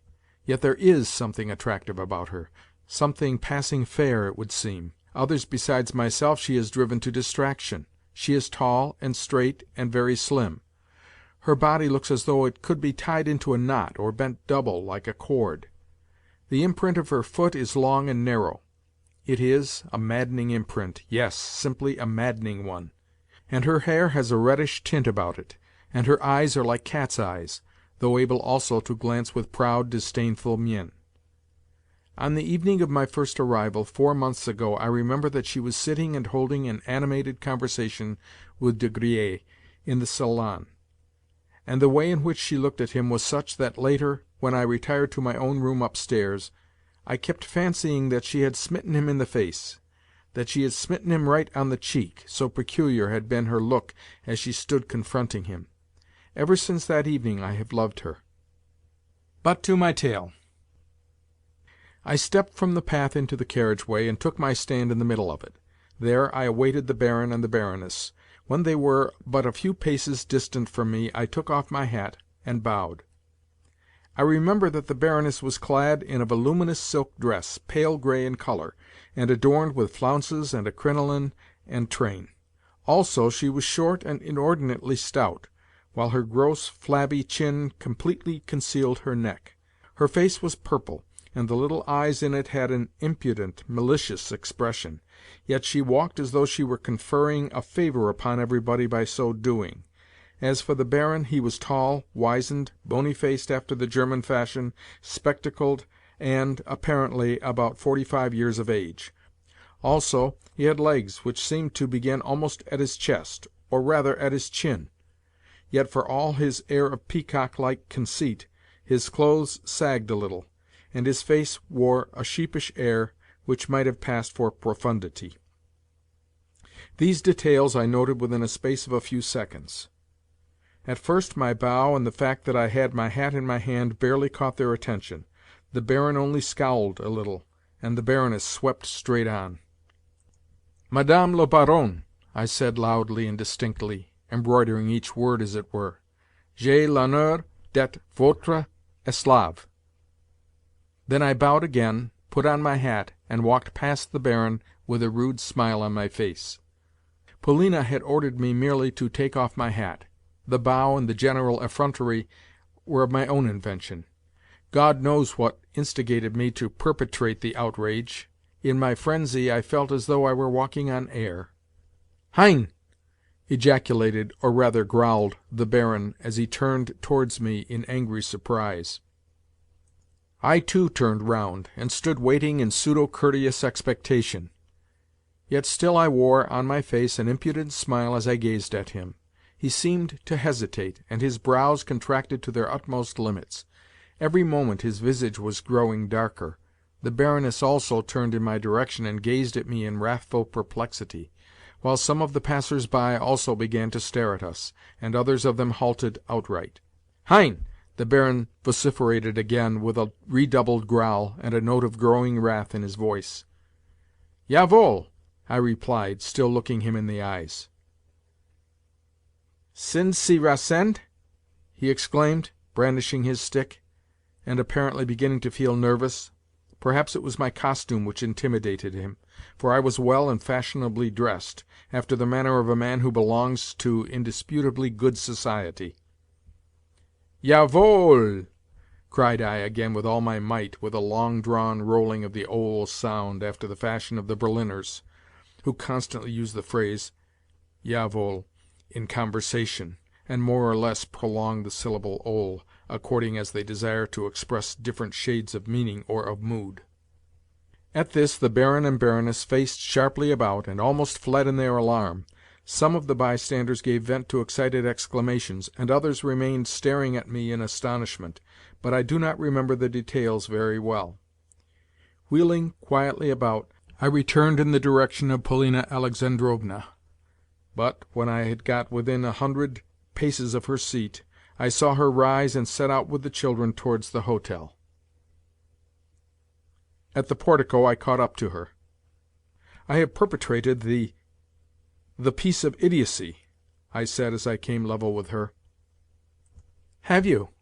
Then you can take the consequences," she replied, without so much as looking at me. Then she moved towards the staircase. I spent the rest of the evening walking in the park. Thence I passed into the forest, and walked on until I found myself in a neighbouring principality. At a wayside restaurant I partook of an omelette and some wine, and was charged for the idyllic repast $1.50. Not until 11 o'clock did I return home, to find a summons awaiting me from the General. Our party occupied 2 suites in the hotel, each of which contained 2 rooms. The first, the larger suite, comprised a salon and a smoking-room, with adjoining the latter the General's study. It was here that he was awaiting me as he stood posed in a majestic attitude beside his writing-table. Lolling on a divan close by was De Griers. "My good sir," the General began, "may I ask you what this is that you have gone and done?" "I should be glad," I replied, "if we could come straight to the point. Probably you are referring to my encounter of to-day with a German?" "With a German? Why, the German was the Baron Burmergelm, a most important personage. I hear that you have been rude both to him and to the Baroness?" "No, I have not." "But I understand that you simply terrified them, my good sir," shouted the General. "Not in the least," I replied. "You must know that when I was in Berlin I frequently used to hear the Berliners repeat, and repellently prolong, a certain phrase, namely, jawohl. And happening to meet this couple in the carriage drive, I found, for some reason or another, that this phrase suddenly recurred to my memory, and exercised a rousing effect upon my spirits. Moreover, on the 3 previous occasions that I have met the Baroness, she has walked towards me as though I were a worm which could easily be crushed with the foot. Not unnaturally, I, too, possess a measure of self-respect. Wherefore, on this occasion, I took off my hat, and said politely—yes, I assure you it was said politely— "Madame, j'ai l'honneur d'être votre esclave." Then the Baron turned around and said "Hein!" whereupon I felt moved to ejaculate in answer "Jawohl."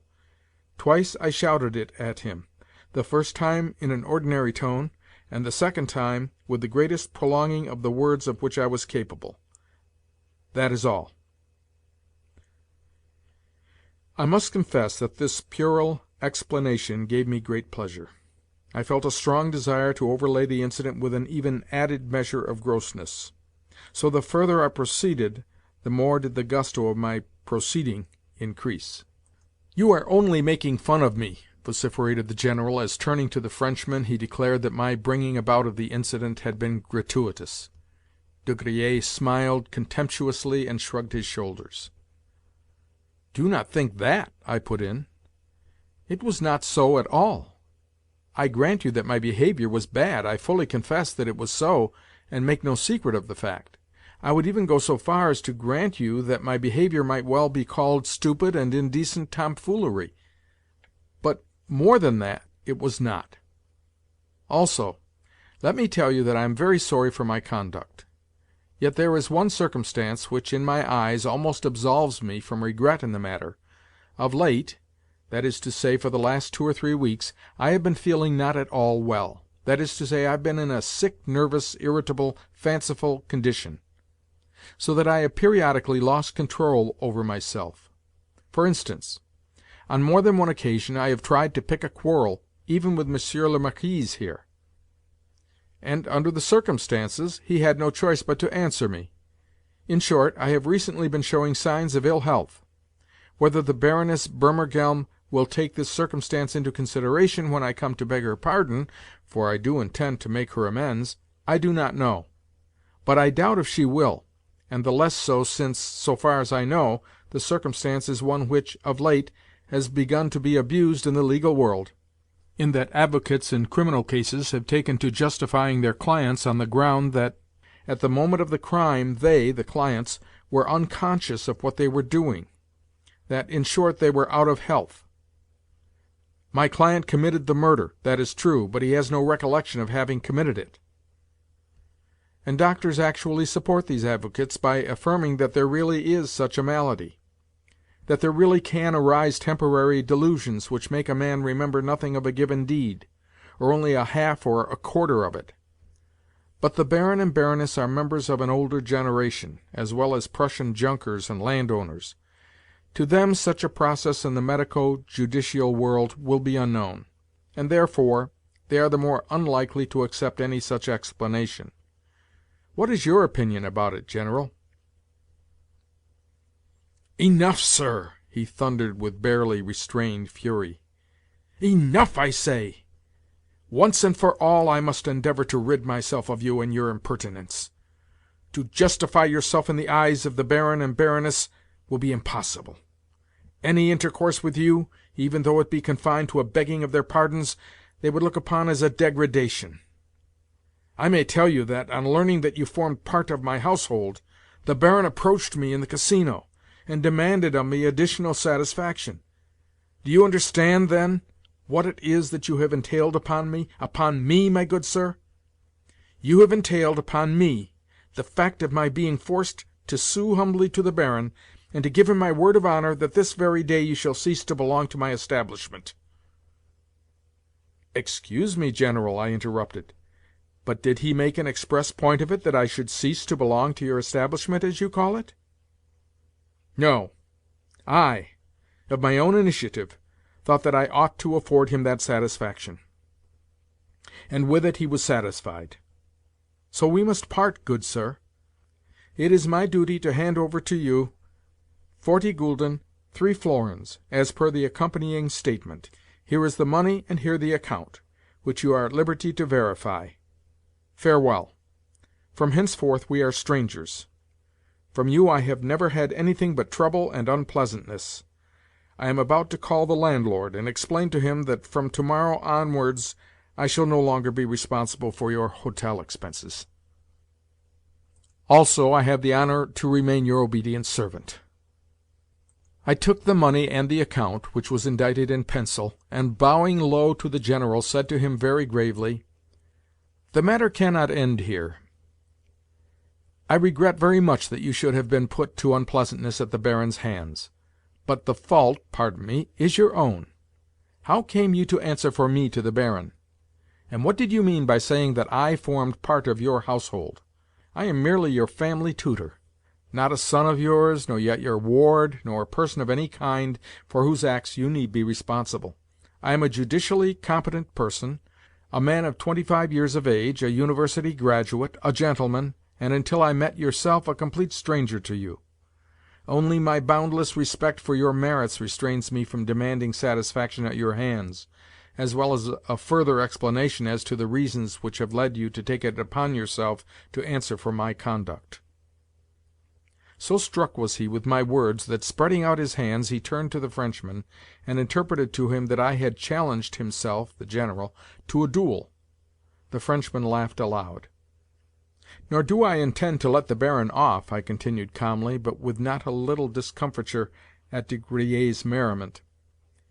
"And since you, General, have to-day been so good as to listen to the Baron's complaints, and to enter into his concerns, since you have made yourself a participator in the affair, I have the honor to inform you that, tomorrow morning at the latest, I shall, in my own name, demand of the said Baron a formal explanation as to the reasons which have led him to disregard the fact that the matter lies between him and myself alone, and to put a slight upon me by referring it to another person, as though I were unworthy to answer for my own conduct." Then there happened what I had foreseen. The General, on hearing of this further intended outrage, showed the white feather. "What?" he cried. "Do you intend to go on with this damned nonsense? Do you not realize the harm that it is doing me? I beg of you not to laugh at me, sir, not to laugh at me, for we have police authorities here who, out of respect for my rank, and for that of the Baron— in short, sir, I swear to you that I will have you arrested, and marched out of the place, to prevent any further brawling on your part. Do you understand what I say?" He was almost breathless with anger, as well as in a terrible fright. "General," I replied with that calmness which he never could abide, "one cannot arrest a man for brawling until he has brawled. I have not so much as begun my explanations to the Baron, and you are altogether ignorant as to the form and time which my intended procedure is likely to assume. I wish but to disabuse the Baron of what is, to me, a shameful supposition, namely, that I am under the guardianship of a person who is qualified to exercise control over my free will. It is vain for you to disturb and alarm yourself." "For God's sake, Alexei Ivanovich, do put an end to this senseless scheme of yours," he muttered, but with a sudden change from a truculent tone to one of entreaty as he caught me by the hand. "Do you know what is likely to come of it? Merely further unpleasantness. You will agree with me, I am sure, that at present I ought to move with especial care. Yes, with very especial care. You cannot be fully aware of how I am situated. When we leave this place I shall be ready to receive you back into my household. But for the time being well, I cannot tell you all my reasons." With that he wound up in a despairing voice, "Oh, Alexei Ivanovich! Alexei Ivanovich!" I moved towards the door, begging him to be calm, and promising that everything should be done decently and in order, whereafter I departed. Russians, when abroad, are over-apt to play the poltroon, to watch all their words, and to wonder what people are thinking of their conduct, or whether such and such a thing is comme il faut. In short, they are over-apt to cosset themselves and to lay claim to great importance. Always they prefer the form of behavior which has once and for all become accepted and established. This they will follow slavishly, whether in hotels, on promenades, at meetings, or when on a journey. But the General had avowed to me that, over and above such considerations as these, there were circumstances which compelled him to move with especial care at present, and that the fact had actually made him poor-spirited and a coward. It had made him altogether change his tone towards me. This fact I took into my calculations, and duly noted it, for, of course, he might apply to the authorities tomorrow, and it behoved me to go carefully. Yet it was not the General but Polina that I wanted to anger. She had treated me with such cruelty, and had got me into such a hole, that I felt a longing to force her to beseech me to stop. Of course my tomfoolery might compromise her, yet certain other feelings and desires had begun to form themselves in my brain. If I was never to rank in her eyes as anything but a nonentity, it would not greatly matter if I figured as a draggle-tailed cockerel, and the Baron were to give me a good thrashing. But the fact was that I desired to have the laugh of them all, and to come out myself unscathed. Let people see what they would see. Let Polina for once have a good fright, and be forced to whistle me to heel again. But, however much she might whistle, she should see that I was at least no draggle-tailed cockerel. I have just received a surprising piece of news. I have just met our chambermaid on the stairs and been informed by her that Maria Philipovna departed today by the night train to stay with a cousin at Carlsbad. What can that mean? The maid declares that Madame packed her trunks early in the day. Yet how is it that no one else seems to have been aware of the circumstance? Or is it that I have been the only person to be unaware of it? Also, the maid has just told me that 3 days ago Maria Philipovna had some high words with the General. I understand, then. Probably the words were concerning Mademoiselle Blanche. Certainly something decisive is approaching. End of Chapter 6. Recording by Bill Borst.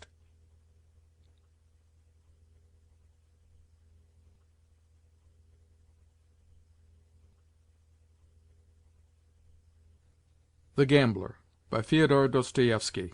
Translated by C.J. Hogarth. Chapter 7.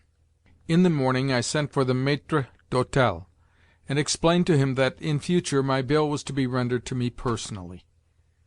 As a matter of fact, my expenses had never been so large as to alarm me, nor to lead me to quit the hotel, while, moreover, I still had 160 gulden left to me, and, in them, yes, in them, perhaps, riches awaited me. It was a curious fact that, though I had not yet won anything at play, I nevertheless acted, thought, and felt as though I were sure, before long, to become wealthy, since I could not imagine myself otherwise. Next, I bethought me, despite the earliness of the hour, of going to see Mr. Astley, who was staying at the Hôtel de l'Angleterre, a hostelry at no great distance from our own. But suddenly De Griers entered my room. This had never before happened, for of late that gentleman and I had stood on the most strained and distant of terms. He attempting no concealment of his contempt for me, he even made an express point of showing it, and I having no reason to desire his company. In short, I detested him. Consequently, his entry at the present moment the more astounded me. At once I divined that something out of the way was on the carpet. He entered with marked affability, and began by complimenting me on my room. Then, perceiving that I had my hat in my hands, he inquired whither I was going so early, and, no sooner did he hear that I was bound for Mr. Astley's than he stopped, looked grave, and seemed plunged in thought. He was a true Frenchman in so far as that, though he could be lively and engaging when it suited him, he became insufferably dull and wearisome as soon as ever the need for being lively and engaging had passed. Seldom is a Frenchman naturally civil. He is civil only as though to order and of set purpose. Also, if he thinks it incumbent upon him to be fanciful, original, and out of the way, his fancy always assumes a foolish, unnatural vein, for the reason that it is compounded of trite, hackneyed forms. In short, the natural Frenchman is a conglomeration of commonplace, petty, everyday positiveness, so that he is the most tedious person in the world. Indeed, I believe that none but greenhorns and excessively Russian people feel an attraction towards the French, for, to any man of sensibility, such a compendium of outworn forms, a compendium which is built up of drawing-room manners, expansiveness, and gaiety, becomes at once over-noticeable and unbearable. "I have come to see you on business," De Griers began in a very off-hand, yet polite tone. "Nor will I seek to conceal from you the fact that I have come in the capacity of an emissary, of an intermediary, from the General. Having small knowledge of the Russian tongue, I lost most of what was said last night, but the General has now explained matters, and I must confess that—" "See here, Monsieur de Griers," I interrupted, "I understand that you have undertaken to act in this affair as an intermediary. Of course I am only un tuteur, a tutor, and have never claimed to be an intimate of this household, nor to stand on at all familiar terms with it. Consequently, I do not know the whole of its circumstances. Yet pray explain to me this. Have you yourself become one of its members, seeing that you are beginning to take such a part in everything, and are now present as an intermediary?" The Frenchman seemed not over-pleased at my question. It was one which was too outspoken for his taste, and he had no mind to be frank with me.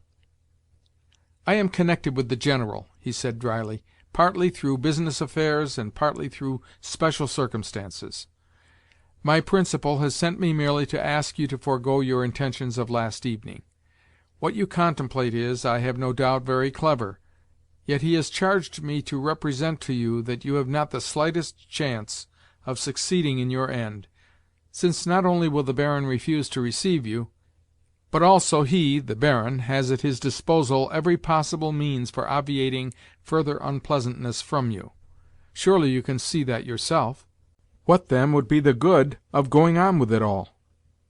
On the other hand, the General promises that at the first favourable opportunity he will receive you back into his household, and, in the meantime, will credit you with your salary, with vos appointements. Surely that will suit you, will it not?" Very quietly I replied that he, the Frenchman, was labouring under a delusion, that perhaps, after all, I should not be expelled from the Baron's presence, but, on the contrary, be listened to. Finally, that I should be glad if Monsieur de Griers would confess that he was now visiting me merely in order to see how far I intended to go in the affair. "Good heavens!" cried de Griers. "Seeing that the General takes such an interest in the matter, is there anything very unnatural in his desiring also to know your plans?" Again I began my explanations, but the Frenchman only fidgeted and rolled his head about as he listened, with an expression of manifest and unconcealed irony on his face. In short, he adopted a supercilious attitude. For my own part, I endeavoured to pretend that I took the affair very seriously. I declared that, since the Baron had gone and complained of me to the General, as though I were a mere servant of the General's, he had, in the first place, lost me my post, and, in the second place, treated me like a person to whom, as to one not qualified to answer for himself, it was not even worth while to speak. Naturally, I said, I felt insulted at this. Yet, comprehending as I did differences of years, of social status, and so forth, here I could scarcely help smiling, I was not anxious to bring about further scenes by going personally to demand or to request satisfaction of the Baron. All that I felt was that I had a right to go in person and beg the Baron's and the Baroness's pardon. The more so since of late I had been feeling unwell and unstrung, and had been in a fanciful condition, and so forth, and so forth. Yet, I continued, the Baron's offensive behaviour to me of yesterday, that is to say, the fact of his referring the matter to the General, as well as his insistence that the General should deprive me of my post, had placed me in such a position that I could not well express my regret to him, the Baron, and to his good lady, for the reason that, in all probability, both he and the Baroness, with the world at large, would imagine that I was doing so merely because I hoped, by my action, to recover my post. Hence, I found myself forced to request the Baron to express to me his own regrets, as well as to express them in the most unqualified manner, to say, in fact, that he had never had any wish to insult me.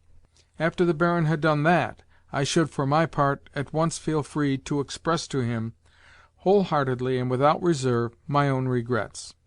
In short, I declared in conclusion, my one desire is that the Baron may make it possible for me to adopt the latter course.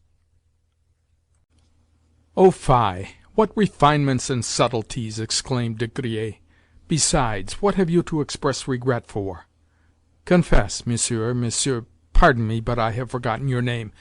Confess, I say, that all this is merely a plan to annoy the General? Or perhaps you have some other and special end in view, eh? In return, you must pardon me, mon cher Marquis, and tell me what you have to do with it.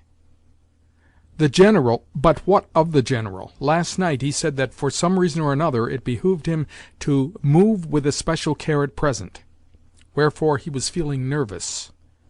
But I did not understand the reference. Yes, there do exist special reasons for his doing so, assented de Griers in a conciliatory tone, yet with rising anger. You are acquainted with Mademoiselle de Cominges, are you not? Mademoiselle Blanche, you mean? Yes, Mademoiselle Blanche de Cominges. Doubtless you know also that the General is in love with this young lady, and may even be about to marry her before he leaves here? Imagine, therefore, what any scene or scandal would entail upon him. I cannot see that the marriage scheme need be affected by scenes or scandals. Mais le baron est si irascible. Un caractère poussien. Vous savez? Enfin, il fera une querelle d'Allemande. I do not care, I replied, seeing that I no longer belong to his household.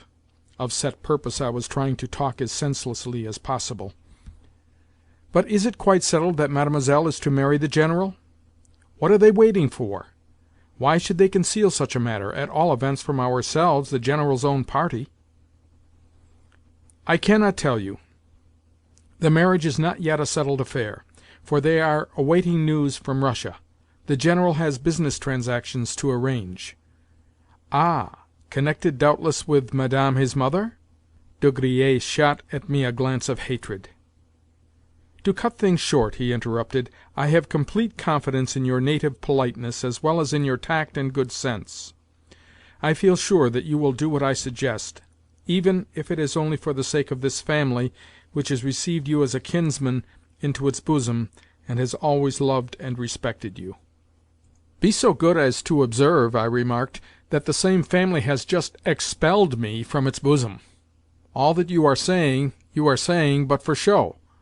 But when people have just said to you, "Of course we do not wish to turn you out yet, for the sake of appearances," you must permit yourself to be turned out. Nothing can matter very much. Very well, then, he said in a sterner and more arrogant tone. Seeing that my solicitations have had no effect upon you, it is my duty to mention that other measures will be taken. There exist here police, you must remember, and this very day they shall send you packing. Que diable! To think of a blanc-bec like yourself challenging a person like the Baron to a duel! Do you suppose that you will be allowed to do such things? Just try doing them, and see if any one will be afraid of you. The reason why I have asked you to desist is that I can see that your conduct is causing the General annoyance. Do you believe that the Baron could not tell his lackey simply to put you out of doors? Nevertheless, I should not go out of doors, I retorted with absolute calm. You are laboring under a delusion, Monsieur de Griers. The thing will be done in far better trim than you imagine. I was just about to start for Mr. Astley's, to ask him to be my intermediary, in other words, my second. He has a strong liking for me, and I do not think that he will refuse. He will go and see the Baron on my behalf, and the Baron will certainly not decline to receive him. Although I am only a tutor, a kind of subaltern, Mr. Astley is known to all men as the nephew of a real English lord, the Lord Pybrook, as well as a lord in his own right. Yes, you may be pretty sure that the Baron will be civil to Mr. Astley and listen to him. Or, should he decline to do so, Mr. Astley will take the refusal as a personal affront to himself, for you know how persistent the English are, and thereupon introduce to the Baron a friend of his own, and he has many friends in a good position. That being so, picture to yourself the issue of the affair, an affair which will not quite end as you think it will. This caused the Frenchman to bethink him of playing the coward. Really, things may be as this fellow says, he evidently thought. Really, he might be able to engineer another scene. "Once more I beg of you to let the matter drop," he continued in a tone that was now entirely conciliatory. "One would think that it actually pleased you to have scenes. Indeed, it is a brawl rather than genuine satisfaction that you are seeking. I have said that the affair may prove to be diverting, and even clever, and that possibly you may attain something by it. Yet none the less I tell you," he said this only because he saw me rise and reach for my hat, "that I have come hither also to hand you these few words from a certain person. Read them, please, for I must take her back an answer." So saying, he took from his pocket a small, compact, wafer-sealed note, and handed it to me. In Polina's handwriting I read: "I hear that you are thinking of going on with this affair. You have lost your temper now, and are beginning to play the fool. Certain circumstances, however, I may explain to you later. Pray cease from your folly, and put a check upon yourself, for folly it all is. I have need of you, and moreover you have promised to obey me. Remember the Schlangenberg. I ask you to be obedient. If necessary, I shall even bid you be obedient. Your own, Polina. P.S. If so be that you still bear a grudge against me for what happened last night, pray forgive me." Everything, to my eyes, seemed to change as I read these words. My lips grew pale, and I began to tremble. Meanwhile the cursed Frenchman was eyeing me discreetly and askance, as though he wished to avoid witnessing my confusion. It would have been better if he had laughed outright. "Very well," I said. "You can tell Mademoiselle not to disturb herself. But," I added sharply, "I would also ask you why you have been so long in handing me this note. Instead of chattering about trifles, you ought to have delivered me the missive at once, if you have really come commissioned as you say. Well, pardon some natural haste on my part, for the situation is so strange. I wished first to gain some personal knowledge of your intentions, and moreover I did not know the contents of the note, and thought that it could be given you at any time." "I understand," I replied. "So you were ordered to hand me the note only in the last resort, and if you could not otherwise appease me. Is it not so? Speak out, Monsieur de Griers." "Perhaps," said he, assuming a look of great forbearance, but gazing at me in a meaning way. I reached for my hat, whereupon he nodded and went out. Yet on his lips I fancied that I could see a mocking smile. How could it have been otherwise? "You and I are to have a reckoning later, Master Frenchman," I muttered as I descended the stairs. "Yes, we will measure our strength together."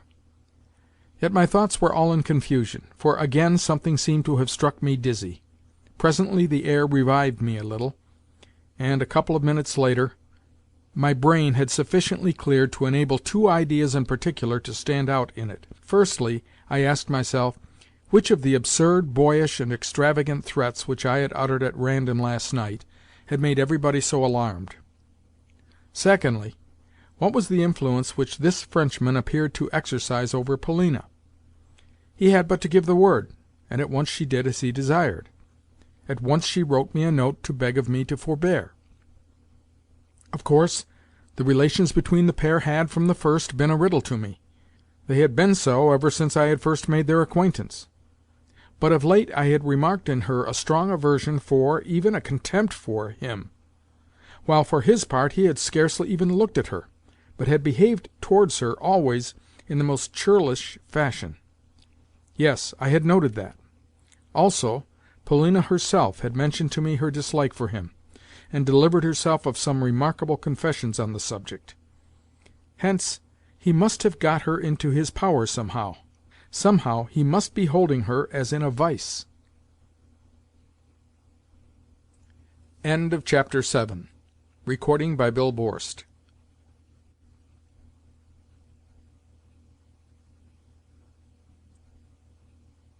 The Gambler, by Fyodor Dostoevsky, translated by C.J. Hogarth. Chapter 8.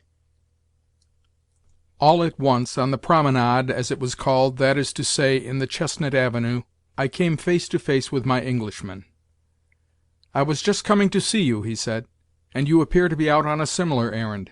So you have parted with your employers?" "How do you know that?" I asked in astonishment. "Is every one aware of the fact?" "By no means. Not every one would consider such a fact to be of moment. Indeed, I have never heard any one speak of it." "Then how come you to know it?" "Because I have had occasion to do so. Whither are you bound?" "I like you, and was therefore coming to pay you a visit." "What a splendid fellow you are, Mr. Astley!" I cried, though still wondering how he had come by his knowledge. "And since I have not yet had my coffee, and you have, in all probability, scarcely tasted yours, let us adjourn to the Casino Café, where we can sit and smoke and have a talk." The café in question was only 100 paces away; so, when coffee had been brought, we seated ourselves, and I lit a cigarette. Astley was no smoker, but, taking a seat by my side, he prepared himself to listen. "I do not intend to go away," was my first remark. "I intend, on the contrary, to remain here." "That I never doubted," he answered good-humouredly. It is a curious fact that on my way to see him I had never even thought of telling him of my love for Polina. In fact, I had purposely meant to avoid any mention of the subject; nor, during our stay in the place, had I ever made aught but the scantiest reference to it. You see, not only was Astley a man of great reserve, but also, from the first, I had perceived that Polina had made a great impression upon him, although he never spoke of her. But now, strangely enough, he had no sooner seated himself and bent his steely gaze upon me, than, for some reason or another, I felt moved to tell him everything, to speak to him of my love in all its phases. For an hour and a half did I discourse on the subject, and found it a pleasure to do so, even though this was the first occasion on which I had referred to the matter. Indeed, when at certain moments I perceived that my more ardent passages confused him, I purposely increased my ardor of narration. Yet one thing I regret, and that is that I made references to the Frenchman which were a little over-personal. Mr. Astley sat without moving as he listened to me. Not a word nor a sound of any kind did he utter as he stared into my eyes. Suddenly, however, on my mentioning the Frenchman, he interrupted me, and inquired sternly whether I did right to speak of an extraneous matter.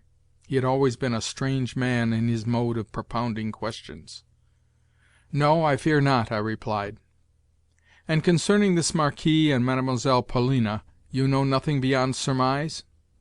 Again I was surprised that such a categorical question should come from such a reserved individual.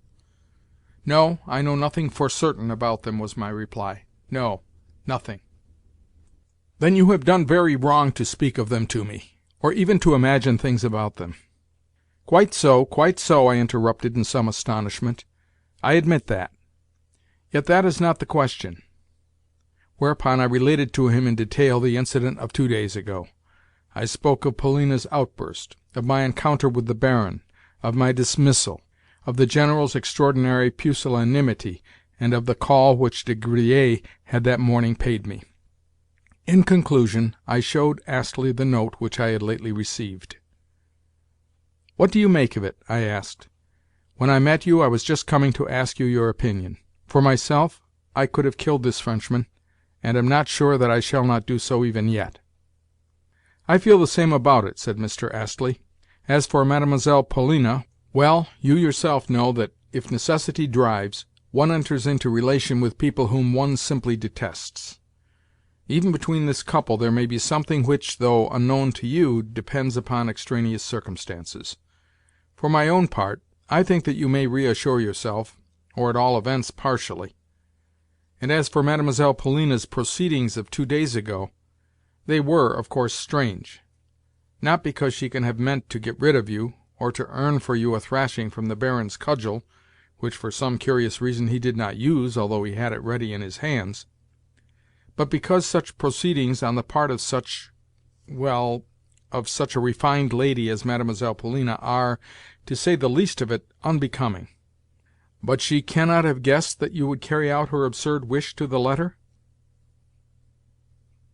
"Do you know what?" suddenly I cried, as I fixed Mr. Astley with my gaze. "I believe that you have already heard the story from some one, very possibly from Mademoiselle Polina herself?" In return he gave me an astonished stare. "Your eyes look very fiery," he said, with a return of his former calm, "and in them I can read suspicion. Now you have no right whatever to be suspicious. It is not a right which I can for a moment recognize, and I absolutely refuse to answer your questions."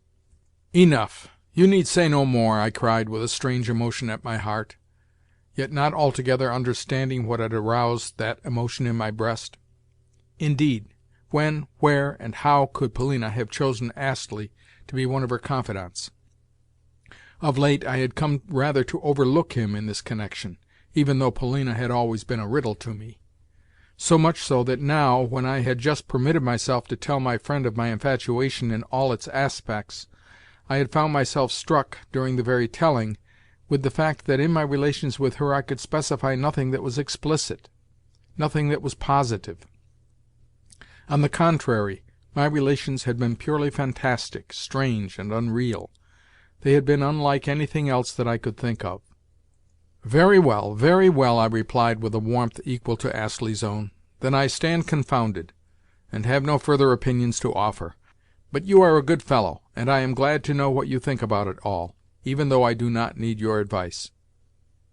Then, after a pause, I resumed. "For instance, what reason should you assign for the General taking fright in this way? Why should my stupid clowning have led the world to elevate it into a serious incident? Even De Griers has found it necessary to put in his oar, and he only interferes on the most important occasions, and to visit me, and to address to me the most earnest supplications. Yes, he, De Griers, has actually been playing the suppliant to me. And mark you, although he came to me as early as 9 o'clock, he had ready prepared in his hand Mademoiselle Polina's note. When, I would ask, was that note written? Mademoiselle Polina must have been aroused from sleep for the express purpose of writing it. At all events, the circumstance shows that she is an absolute slave to the Frenchman, since she actually begs my pardon in the note. Actually begs my pardon. Yet what is her personal concern in the matter? Why is she interested in it at all? Why, too, is the whole party so afraid of this precious Baron? And what sort of a business do you call it for the General to be going to marry Mademoiselle Blanche de Cominges? He told me last night that, because of the circumstance, he must move with especial care at present. What is your opinion of it all? Your look convinces me that you know more about it than I do." Mr. Astley smiled and nodded. "Yes, I think I do know more about it than you do," he assented. "The affair centres around this Mademoiselle Blanche. Of that I feel certain." "And what of Mademoiselle Blanche?" I cried, impatiently, for in me there had dawned a sudden hope that this would enable me to discover something about Polina. "Well, my belief is that, at the present moment, Mademoiselle Blanche has, in very truth, a special reason for wishing to avoid any trouble with the Baron and the Baroness. It might lead not only to some unpleasantness, but even to a scandal." "Oh, oh." "Also, I may tell you that Mademoiselle Blanche has been in Roulettenberg before, for she was staying here 3 seasons ago. I myself was in the place at the time, and in those days Mademoiselle Blanche was not known as Mademoiselle de Cominges, nor was her mother, the widow de Cominges, even in existence. In any case, no one ever mentioned the latter. De Griers, too, had not materialized, and I am convinced that not only do the parties stand in no relation to one another, but also they have not long enjoyed one another's acquaintance. Likewise, the Marquisate de Griers is of recent creation. Of that I have reason to be sure, owing to a certain circumstance. Even the name de Griers itself may be taken to be a new invention, seeing that I have a friend who once met the said Marquis under a different name altogether." "Yet he possesses a good circle of friends?" "Possibly. Mademoiselle Blanche also may possess that. Yet it is not 3 years since she received from the local police, at the instance of the Baroness, an invitation to leave the town. And she left it." "But why?" "Well, I must tell you that she first appeared here in company with an Italian, a prince of some sort, a man who bore an historic name, Barberini or something of the kind. The fellow was simply a mass of rings and diamonds, real diamonds, too, and the couple used to drive out in a marvelous carriage. At first Mlle. Blanche played trente et quarante with fair success, but, later, her luck took a marked change for the worse. I distinctly remember that in a single evening she lost an enormous sum. But worse was to ensue, for one fine morning her prince disappeared—horses, carriage, and all. Also, the hotel bill which he left unpaid was enormous.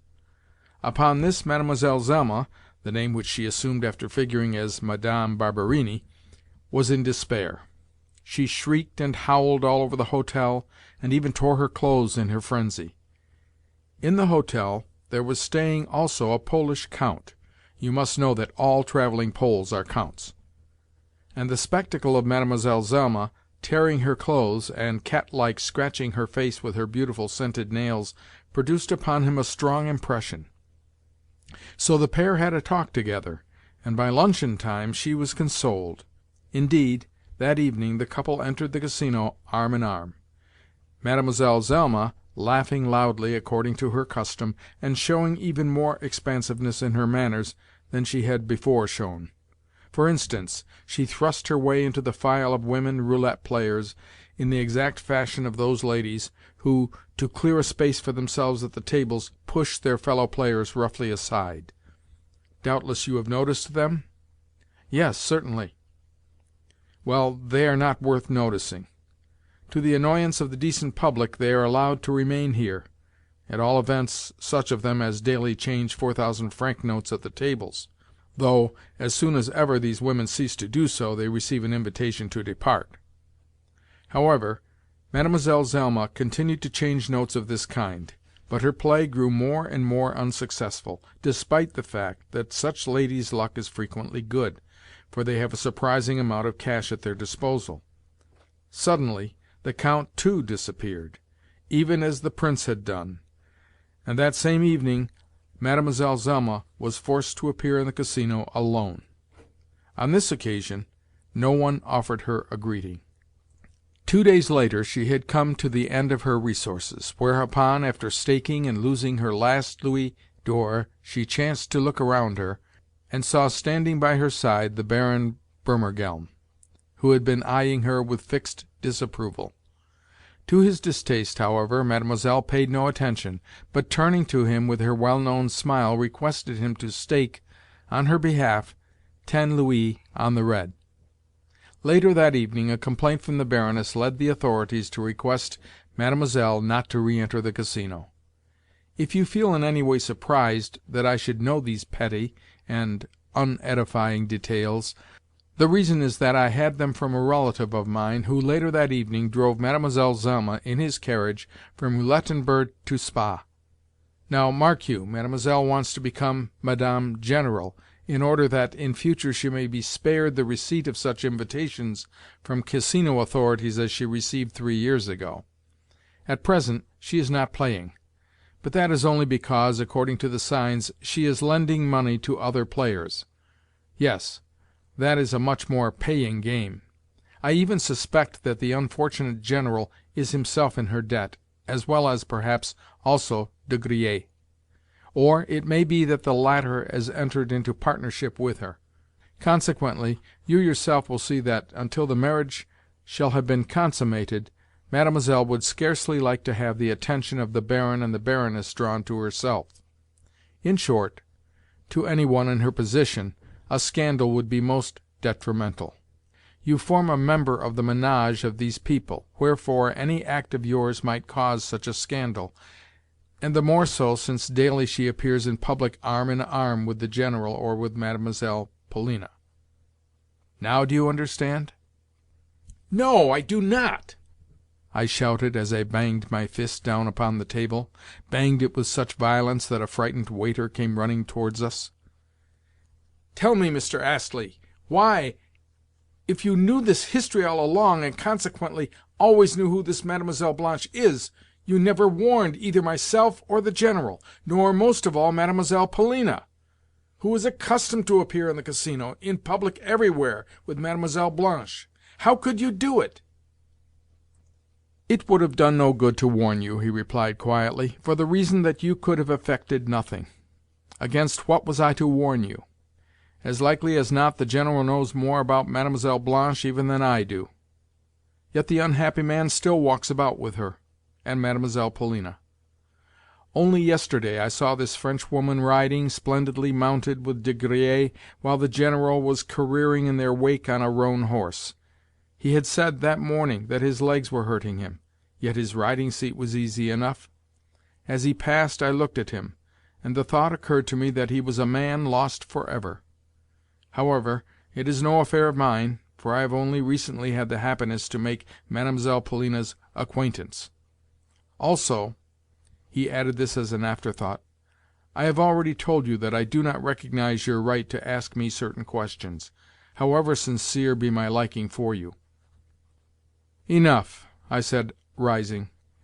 "To me it is as clear as day that Mademoiselle Polina knows all about this Mademoiselle Blanche, but cannot bring herself to part with her Frenchman. Wherefore she consents also to be seen in public with Mademoiselle Blanche.